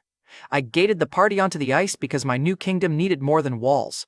The Shardborn were crossing more often, and owning a castle only gave them a larger target. The circle dropped me into a white medical hall floating above the clouds. An automaton with pale green hair walked toward me carrying a case of medicine. She introduced herself as Mercy, caretaker of Mercy Island. Then she opened a sealed treatment chamber and repaired an old wound across Autumn's shoulder in seconds. Autumn rolled the joint twice. I forgot that scar was there. Mercy pointed to the scar data. I can repair wounds, disease, and poison. Damage with no identifiable cause may stay unexplained. I had inherited a floating hospital with one honest limit. Mercy opened one cabinet. Inside were sealed cures for battlefield poison, infection, burns, and broken bones. Lily stopped pretending to be calm. Ariana immediately asked how many patients the facility could hold. The others inspected the recovery rooms like they were already placing wounded soldiers. The medical stores alone could save people my healing never reached in time. Mercy bowed, accepted me as owner, and linked her island to the 2 facilities I already owned. 3 facilities now moved together above Holden Reach. Perry welcomed Mercy with a hug. Forge asked whether the medical tools could sharpen blades. Mercy stared at her. The robots had been linked for minutes and were already arguing. The island's levitation systems gave me an idea. I combined wind control with my own reinforcement magic and pushed upward from the outer deck. The first attempt launched me sideways into a hedge. Autumn applauded. Ariana called it a promising direction. Lily pulled a twig from my hair. Try the next one where I can still reach you, Lily told me. That sounded possessive. Her cheeks warmed. It was medical supervision. On a later attempt, I stayed upright. Soon, I was flying. Autumn challenged me to race around the castle's highest tower. I accepted, overshot the turn, and crossed the finish line backward. She still claimed victory because I had screamed first. I rose above Holdenreach and saw the lake, roads, farms, castle, and permanent gate beneath me. Settlers looked like moving dots. The 3 linked skyvault facilities floated higher behind my shoulders. I had entered that world with 1 phone and borrowed clothes. Now I could survey my own kingdom from the sky. I enjoyed the view until Ariana called from the deck below. I opened the gate beside her, and she stepped through to grab my coat. "You're smiling too hard," she warned. "That usually becomes expensive." She knew me disturbingly well. Before the next facility search, I visited Reagan's parents in Redbrook to formalize our engagement. Her father waited in a training yard with a wooden sword. Reagan's ring, my title, and the legendary tiger impressed him exactly 0. He pointed the sword at me. "Can you protect my daughter?" Reagan stepped between us and drew her replacement blade. "I will protect Garrett." Her father lowered the practice sword. "That was not the question. It is my answer." Looked at Reagan. "This test feels reversed." "You attract coups, dragons, sovereign beasts, and princesses," Reagan replied. "Protection is a shared duty. In my defense, the princesses kept volunteering." Her father laughed and put the sword away. Reagan's mother hugged her, then pulled me into the same embrace before I could escape. Reagan looked far too pleased. Her father warned me that she woke before sunrise to train. I told him I had already survived the schedule. The engagement received approval without me fighting anyone. Personal growth. Terrifying. The next day, Autumn and Lily took me to their uncle on the frontier. He had barely set dinner down when a child burst through the door. Giant bears had entered the orchard. Workers were trapped behind a fence. The child pointed at me. "You're strong. Stop them." So much for the quiet family visit. I gated us to the orchard. Lily froze the ground under 1 bear. Autumn drove the other from the workers. I increased both animals' weight until they sank harmlessly into the soil, then gated them deep into the forest. We returned before the meal cooled. Their uncle looked at Autumn's grin and Lily's relaxed shoulders. "You'll do. Very efficient family." I respected the pace. Back in Holdenreach that evening, Arlen finally stayed long enough for one real answer. The ancient traveler stood on the castle wall while the ivory sovereign watched him without blinking. The coin in my pocket was 5,000 years old, and Arlen had handed it to me like spare change. I asked why the Shardborn killed people instead of simply taking land. Arlen looked over the town below us. "Their sovereign core is hidden inside 1 human," he explained. "When a person dies, the Shardborn listen for the core's response. They will keep killing until they hear it." Every civilian had become a possible target. Ariana's hand closed around the castle wall hard enough for the stone to creak. Reagan looked down toward the families in the market. Lily asked whether the Shardborn could sense the core without killing. Arlen shook his head. Each death was another attempt to make the hidden core answer. I asked who carried the core. Arlen did not know. He admitted he had fought the Shardborn 5,000 years earlier. I demanded his age and species. I also asked how he had crossed that much time. Arlen called himself a traveler through the ages. The title answered nothing. Arlen left the wall before I could stop him again. He confirmed the war and refused every question about himself. The Tide Sovereign offered the next useful move. The tiny turtle serpent pair climbed from my pocket and told me to summon the Ember Sovereign, ruler of the world's birds. If any creature could search every continent, she could. The next morning outside Holdenreach, I opened a summoning circle. Fire spread across the sky without burning the grass. A massive red bird descended through it and landed before the castle. The Ember Sovereign looked at the Ivory Sovereign, then at the Tide Sovereign curled around my wrist. "You have already accepted him," she observed. The Ivory and Tide Sovereigns confirmed it. The Ember Sovereign bowed immediately. I had prepared for another legendary test. She skipped the boss fight after both sovereigns vouched for me. The Ivory Sovereign flicked one ear. Master's greatest magic remains delegation. The Ember Sovereign shrank into a bright red bird, perched on my head, and stared directly at the Ivory Sovereign. Then she called. Birds answered across Holdenreach. The sound moved over the fields, forests, and distant mountains. Her command spread from flock to flock. Search for ancient circles carrying Skyvault magic. My third legendary familiar had turned the entire bird population into scouts. Several days later, one flock found a circle in a southern jungle. Ariana, Autumn, Lily, Reagan, and I gated there. The Ember Sovereign guided us beneath the canopy. A giant unicorn guarded the ruined circle. It lowered one horn and charged before I drew my weapon. Ariana blinded it with light. Lily froze its front hooves. Autumn hit its shoulder hard enough to turn the charge. Reagan stepped through the opening and struck the horn from its head. The unicorn collapsed. I still had one hand raised. Autumn looked at me. Were you helping? I was supervising. Reagan sheathed her sword. Your supervision was exceptional.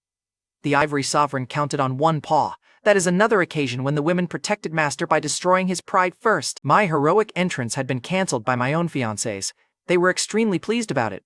Beyond the fallen guardian, the circle activated. It dropped us into Foundry Island. The first thing I saw was a short automaton swinging a metal hammer at my head. I blocked with my three-form sword. She attacked again, faster, and kicked a lever that sent mechanical arms toward Autumn and Reagan. Lily froze one arm, Ariana blinded the other sensor. Autumn caught the automaton's hammer between both gauntlets. I opened a gate beneath the attacker and dropped her onto a padded platform below. She landed, rolled, and immediately saluted. "I am Rivet," she announced. "Combat test passed." Rivet was Foundry Island's volatile caretaker. Her idea of a greeting needed work. She marched toward a sealed hangar door and reached for the control button. The button sat above her head. Rivet jumped once. She missed. She jumped again, growled, and smashed the entire door inward with her hammer. The door fell inward with the opening mechanism still attached. Inside the hangar stood a giant combat frame. Autumn walked straight toward one metal foot and slapped the armor. Lily stared up at the crystal channels.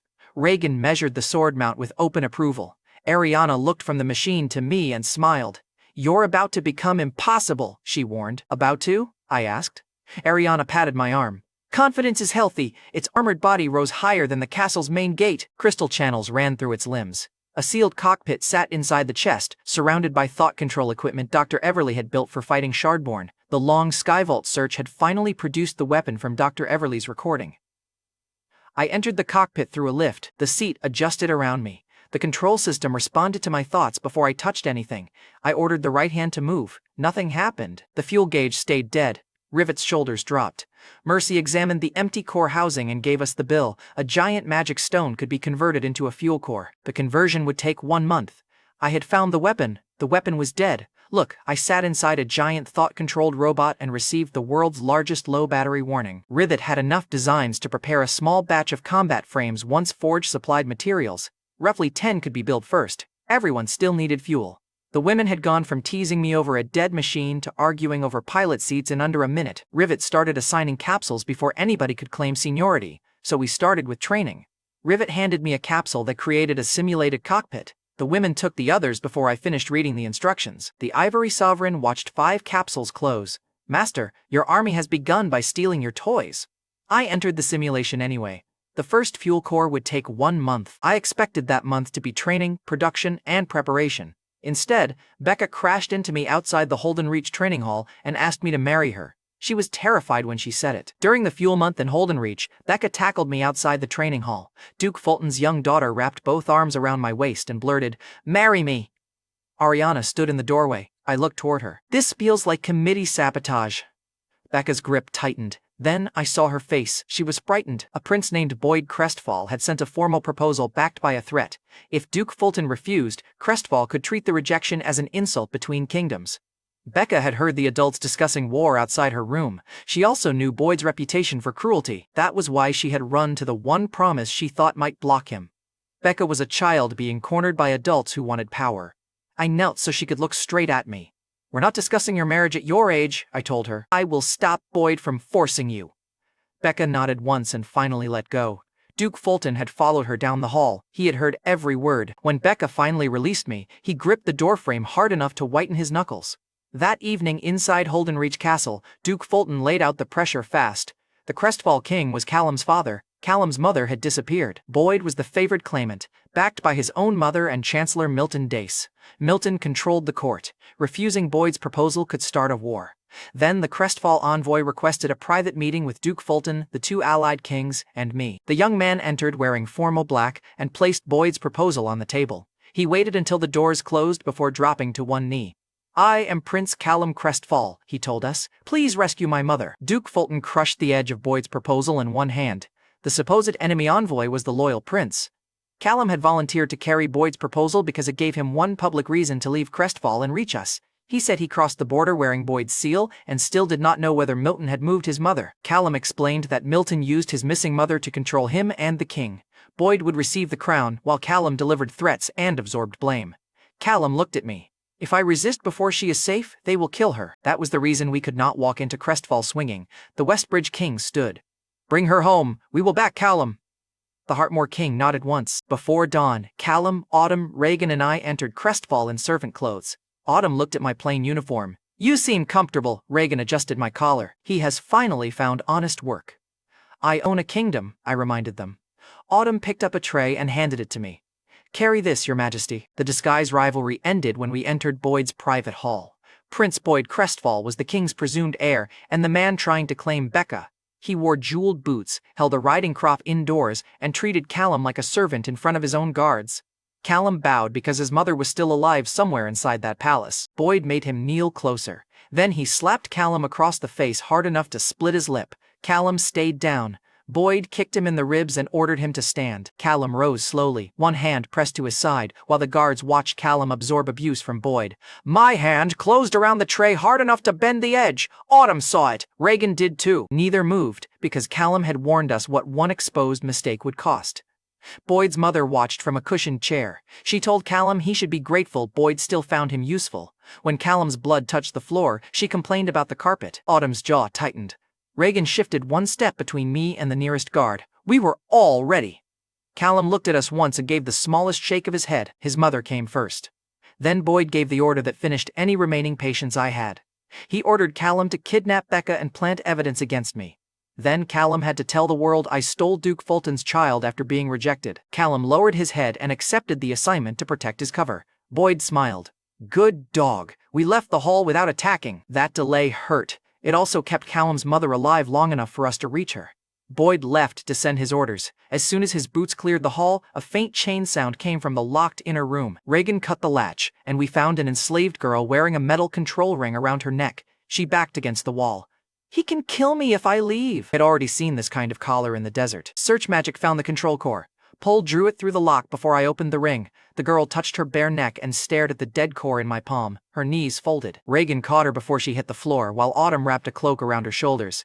I gated her directly to protected rooms in Holden Reach. She crossed only after I showed her that the collar stayed open in my hand. Minutes later, Boyd returned and found the room empty. I used magic to hide Autumn, Reagan, and myself in the corridor while he grabbed a matching control piece and triggered it. The dead ring clicked inside my pocket.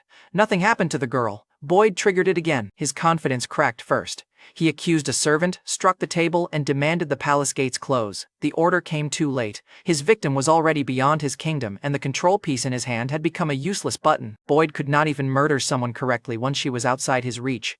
We moved before he called guards. Callum pointed toward the tower holding his mother.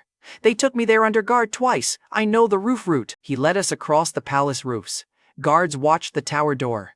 I sent a narrow shock of magic through the metal railing. Their bodies locked before one could shout. Callum reached the upper room first. His mother sat beside a barred window, thinner than he remembered but alive.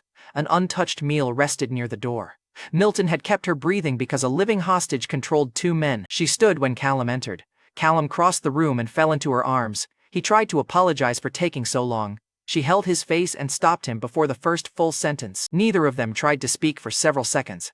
I kept the doorway closed while Autumn and Reagan watched the stairs. Then I opened a gate to loyal protection outside Crestfall and moved Callum's mother through. The hostage chain was gone. Callum could finally risk the crown. The next part came from the villain's own mouths. That night, I used the same magic to enter Milton Dace's private room unseen. Boyd's mother arrived after midnight. Chancellor Milton Dace controlled Crestfall from behind the royal family. I heard him plan the king's death, Callum's death, and Boyd's coronation. Boyd's mother complained that her son had waited long enough. Milton answered that their son would rule at the ceremony. Then Boyd's mother said it plainly. Boyd was Milton's son. The Crestfall king was Callum's father. Callum's mother had been the hostage. Boyd's mother had betrayed the king, and Milton was Boyd's real father. I recorded the conversation with my phone because one clear confirmation could stop them from lying after the trap closed. With Callum's mother safe, I brought Callum, his mother, and the recording to the king before dawn.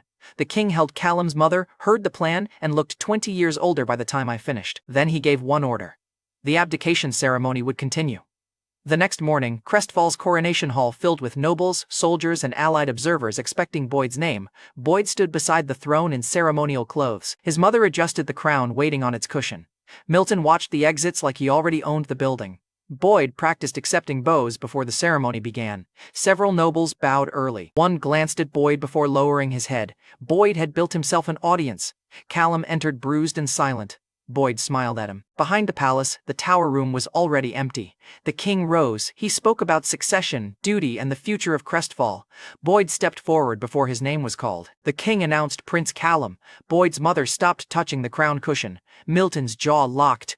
Boyd stopped mid-step. His hand stayed extended toward a crown that no longer belonged to him.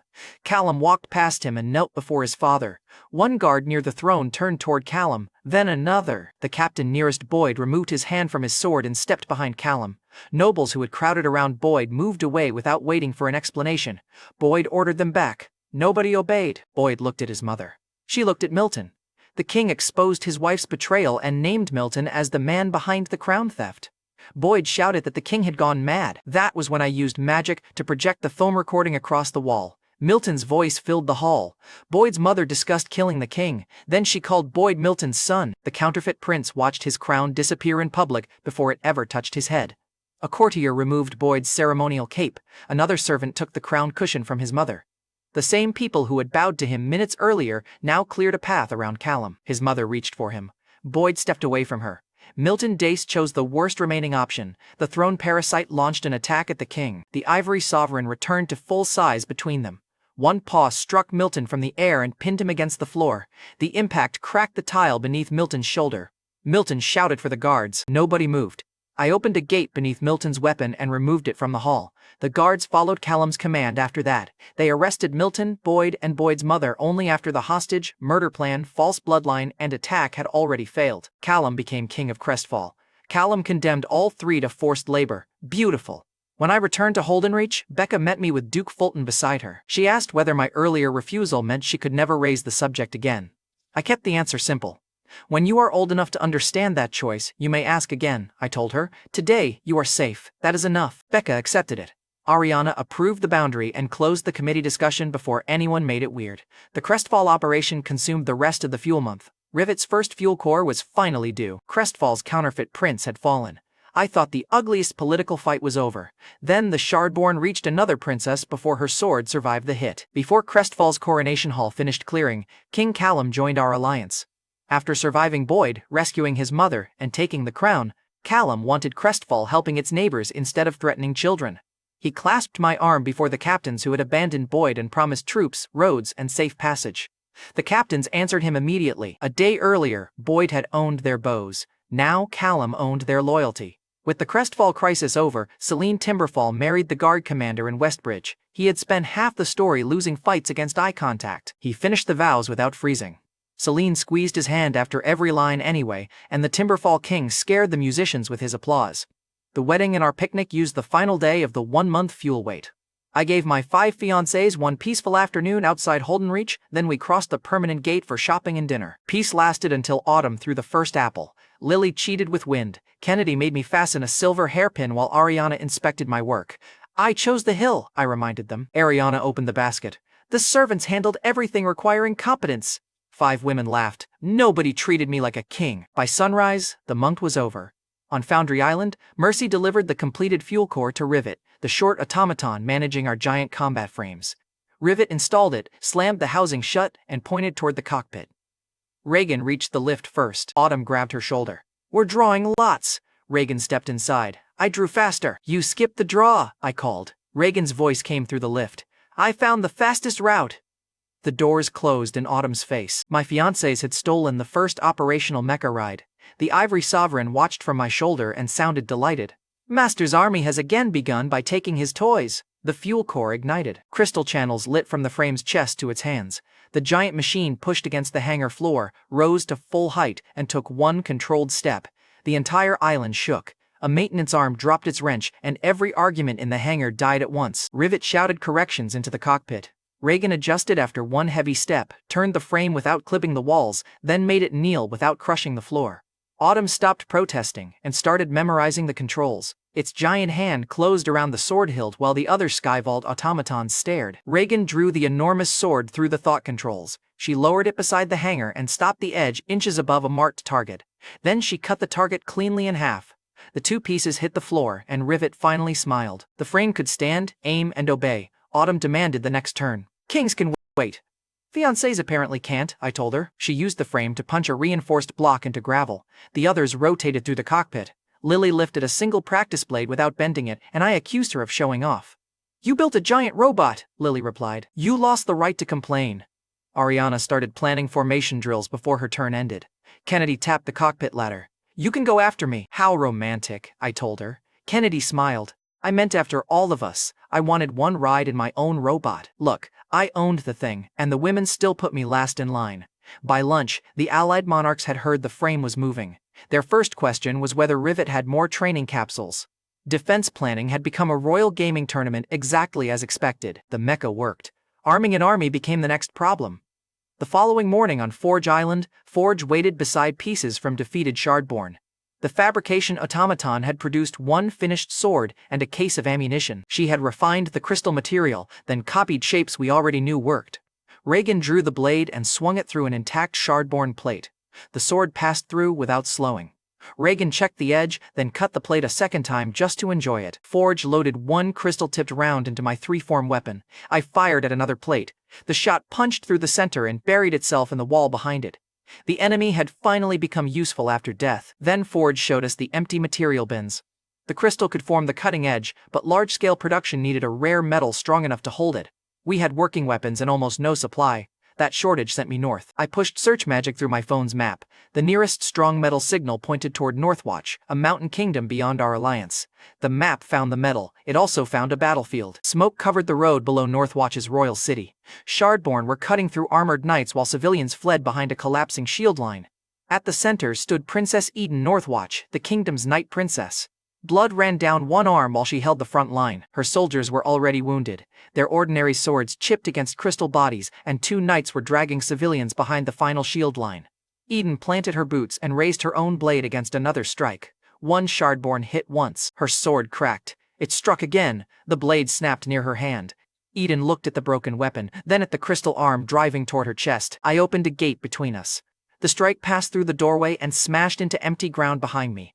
I stepped out beside Eden with the new anti-Shardborn sword already drawn. She had no time to ask who I was. The nearest creature blocked with its crystal forearm. The new edge cut through its arm, chest, and exposed core in one swing. Its shell collapsed at Eden's feet. Eden stared at the clean cut, then raised the broken half of her own sword anyway. Another Shardborn rushed the wounded knights. I increased its weight until its legs buried themselves in the road. Then I opened its chest with the new blade and used pull on the core. The core tore free. Autumn came through the gate and cut a crystal arm with her gauntlets. Reagan followed, cut through an exposed joint, and drove the forged blade toward the core. Lily's compressed water cracked another body, while Ariana's light arrows pushed the remaining creatures away from the civilians. I shifted another attacker through a gate and dropped it beside the broken bodies. Reagan turned and split its exposed core with the forged sword. The core split. Northwatch's last line had been collapsing seconds earlier. Now the Shardborn were dying to weapons made from their own corpses. When the last crystal body stopped moving, I went straight to the wounded. Healing light closed Eden's arm first. Then I moved down the line, sealing cuts and pulling crystal fragments from the knights before healing the damage underneath. Nobody celebrated until the soldiers could stand. One wounded knight had shielded two children with his own body. When his legs worked again, the children grabbed his armor and refused to release him. Another soldier tested her restored shoulder and picked up her shattered sword. She looked at the dead Shardborn and started laughing from pure relief. Eden moved down the line with me, checking every knight before she allowed herself to breathe. Northwatch had expected a funeral line. It got its defenders back. Eden picked up the two halves of her old sword. She looked at the anti-Shardborn blade in my hand, then at the knights behind her. I handed her the sword. Forge had made only a small batch. I gave every finished blade we carried to Northwatch's surviving knights. One captain tried to refuse. "Your own army needs these. Your people need them now," I told him. The captain accepted with both hands and ordered his survivors to reform around the new swords. Another knight asked whether I could make more. Eden told them to remember who had given away his entire supply. Northwatch had stopped retreating and started asking what else I could build. Eden watched me longer than the sword required. She was fierce, exhausted, and inconveniently attractive. In my defense, saving armored princesses kept becoming a recurring expense. The Ivory Sovereign's voice entered my head. Dark days remain undefeated. We still needed the rare metal, so I took the road back through the northern forest. Near sunset, a deer stepped into my path and refused to move. It walked toward the trees, looked back, and stamped once. I followed. The deer led me to a young woman lying beneath the branches. Blood had soaked through her clothes, and one hand barely moved when I knelt beside her. She was still alive. Barely. On the road back from Northwatch, the deer led me deeper into the forest. The wounded girl beneath the trees had a weak pulse and several deep cuts. She could not survive a normal trip to a healer. I opened the gate straight to Mercy Island. Mercy, the island's medical automaton, moved the girl onto a treatment bed while I fed healing magic into the worst wound. Mercy stopped the bleeding, repaired the damaged tissue, and forced her breathing into a steady rhythm. Hours later, the girl opened her eyes. She could move and speak. Her name was gone. Mercy checked every injury again. Her body had healed. Neither of us could find a physical wound that explained the missing memories. Her life was safe. Her past remained missing. The girl stared at her own hands. "Where do I go?" "You come home with us," I told her. She needed something people could call her, so I offered the name Della. She repeated it once, then accepted. 2 days later in Holdenreach Castle, Della found the piano I had built from an old-world design. She touched one key, then another. Her hands remembered the instrument even when her mind remembered nothing else. I played a simple melody beside her. Della joined in. Then she started singing. Her voice pulled servants into the hallway. My fiancés stopped outside the music room. Even the automatons quieted long enough to listen. When the final note ended, Della looked frightened by the applause. Ariana entered first and asked for another song. The others brought tea, took seats, and offered to show Della the castle. Reagan told her that a remembered skill still belonged to her. Della had no past she could name. She had a room, a piano, and people waiting for the next song. That warm week ended when a guild rider brought news from a ruined quarry. A monster there had turned workers and rescuers into stone. Its gaze carried the curse, and several victims were still trapped near the pit. Before we left, I refreshed the healing magic stored inside every engagement ring. I placed the same trigger into a plain band for myself. The rule was simple. If the curse started hardening flesh, the stored spell would slow it. The rings bought time. We still had to kill the monster ourselves. At the quarry, stone figures stood wherever people had tried to run. One man still held both arms around a child. A rescue team had become part of the terrain. The petrifying beast climbed from the pit and opened its eyes. Our rings flashed. The curse touched my face like cold pressure. The stored healing pushed back, but the stone victims around us proved what happened when the protection ran out. Lily struck the creature's eyes with compressed water. Ariana followed with light arrows and blinded the remaining side. The beast swung toward them without seeing. Autumn caught one leg with both gauntlets and broke its stance. Reagan cut through the tendon behind the other knee. It crashed hard enough to split the quarry floor. I changed my three-form weapon into a sword and rushed its neck. The monster opened one damaged eye at the last second. My ring burned against my hand. I finished the swing anyway. The head separated from the body and rolled into the pit. Then my fingers stopped moving. Stone spread across my hand, climbed my wrist, and locked my elbow before I could raise the sword again. My knee hardened next. The ring kept the curse from reaching my chest, but its stored magic was fading. Autumn caught me before I fell. Lily grabbed my stone-covered arm. Ariana forced everyone else to look away from the severed head in case the curse remained active. Reagan kicked the head face down and drove her sword through the last eye. Kennedy held my ring against my palm. Garrett, heal now. Excellent advice from the woman holding my stone hand. I forced healing magic through the stone layer from inside my arm. Cracks formed across my fingers. Feeling returned one joint at a time until I could close my hand again. My me unlocked. I stood.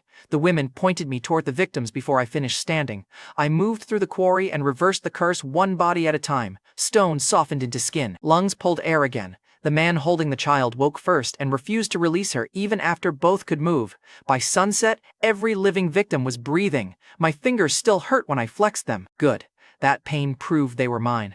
The monster was dead and the victims were restored.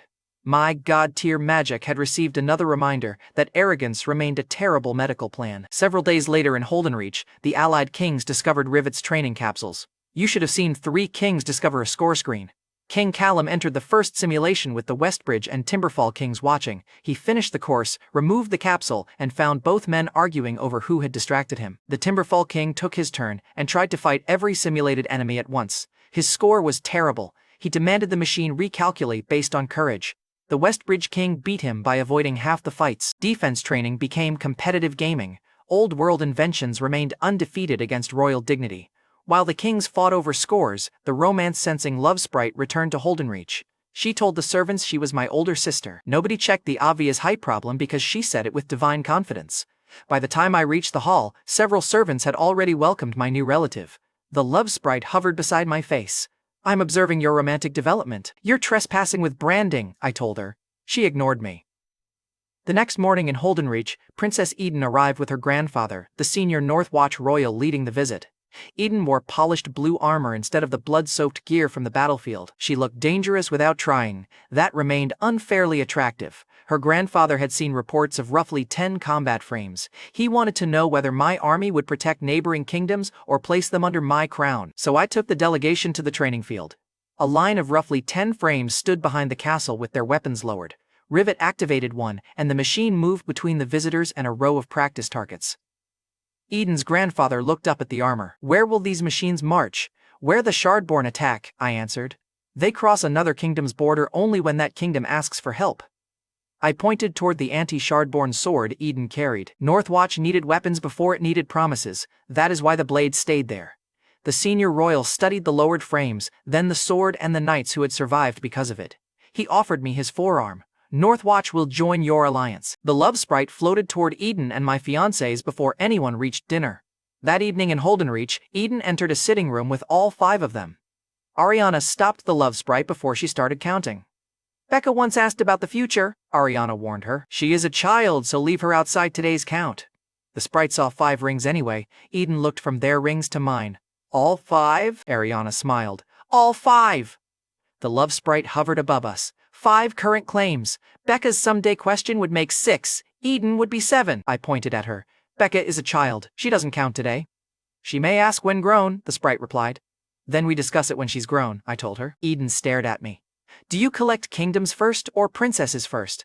I collect emergencies, I told her. The rest follows me home. Ariana nodded. That is disturbingly accurate. Reagan stepped beside Eden. Why did you return personally? Eden tightened her hand around the sword I had given her. I kept thinking about you after my sword broke, Eden admitted. You healed my knights before asking for anything. Then you gave away every blade. She met my eyes. I fell for you, Garrett. I like you too, I told her. The wedding still waits. The same rule applies to everyone. Eden's shoulders tightened when Ariana stood. Ariana offered her a seat. Reagan took Eden's hand, and the other women moved over while asking about Northwatch magic. Eden sat with them. I can wait, she told me. The committee had recruited another princess before I finished processing the confession. Tamsin, the fairy researcher, arrived during the celebration and looked toward Della at the piano. Should we reserve number 8? Tamsin asked. No, I answered. Della received a home. Leave romance out of it. Della kept playing and wisely ignored the entire conversation. The love sprite then gathered my fiancés inside the library. She announced that an older sister had a duty to reveal my childhood stories. I tried to follow. The door shut in my face. Laughter started behind it almost immediately. A warning from the Ivory Sovereign cut into our mental link. The love sprite flicked one finger, and his voice became magical static. He stared at the closed door with pure betrayal. Dark days, I told him. He opened his mouth. Nothing came through. For once, the forecast had been censored. While the committee stole my childhood, the Ember Sovereign sent a bird through the open window. It carried an image from the Western Highlands, a buried Sky Vault activation ring surrounded by circling birds. I sent the image to Perry, Sky Garden's caretaker. She matched the signal to the network's missing defensive tower. If the tower still worked, every floating facility I owned could finally gain a shield. Dawn in the Western Highlands, the Ember Sovereign's birds circled a buried Sky Vault activation ring. The stone circle sat beneath a collapsed watch platform. Feathers covered the ground where the birds had kept watch. I opened a gate to the highlands, cleared the loose stone, and pressed my hand into the center. The ring lit. A column of light pulled me upward and dropped me inside a tower floating above the clouds. Metal panels covered the walls. Crystal lines ran toward a central control room. The systems were active, but no caretaker had appeared. Then an automaton stepped from behind the main console. She introduced herself as Beacon, caretaker of Shield Tower. She checked the owner signal flashing on the console and bowed once. Before Beacon touched the controls, she pointed toward another desk. A second automaton was asleep across it with her face buried in both arms. Beacon called her the tower's maintenance specialist. Beacon shook her shoulder. Nothing! I rang the alarm beside her head. The sleeper rolled over. Beacon looked at me. Food usually works. You know where this was going. I opened a gate to Holdenreach's kitchen and returned with bread, roasted meat, and a bowl of soup. The sleeper sat upright before the plate reached the desk. She inspected the meal, inspected me, and asked whether tower service included breakfast every day. I asked whether she planned to work every day. She took one bite. With breakfast. We agreed on daily meals and emergency snacks. I had inherited a defense tower through a food subscription. Perfectly normal engineering. The food-obsessed sleeper activated the maintenance controls. Beacon touched the main console, and Shield Tower responded before she explained anything. A pulse of light ran through the floor and jumped across the Skyvault network. Each linked island appeared on the control display. Beacon asked me to feed a small amount of magic into the console. I used one simple light spell. The tower returned a beam twice as strong and sent it through the network. Transparent barriers formed around every linked island. They sealed the outer edges and connecting bridges, then held when Beacon struck one with a test blast. Every linked island finally had a shared defense. Beacon opened one connecting bridge and fired a second test blast while I stood halfway across it. The barrier shook, held, and left the bridge untouched. Nobody on the linked islands had to move. Look, one light spell had just wrapped every island in armor. The missing tower worked. On the linked islands, Perry poked one barrier and recoiled when it pushed her hand back. Forge fired a practice round at another shield. The shot flattened against the light and dropped harmlessly. Rivet immediately asked whether she could test something larger. Beacon denied that request before Rivet finished asking. Combat frame hangers closed behind the barriers. The bridges between facilities lit while the shields held above them. The sleeper finished her soup and linked shield tower permanently to the facilities I already owned. Across the display, every signal strengthened. The barriers stayed visible after I removed my hand from the console. Beacon checked every signal, nodded once, and locked the shield controls to my owner's signal. Missing facilities remained. Shardborn were still crossing, and the Sovereign Core remained hidden inside one human. Now the islands could survive the first hit. Before Beacon finished checking the shield, Perry appeared on the tower display. A Westbridge courier had reached Skygarden through the permanent gate. The Queen had gone into labor. I gated back to Skygarden, crossed the permanent gate, and reached the Westbridge Palace after the child was born. Outside the royal chamber, the king held a tiny bundled prince. His crown sat crooked, his formal coat was half-fastened, and he looked happier than I had ever seen him. Inside, the queen rested with Ariana beside her.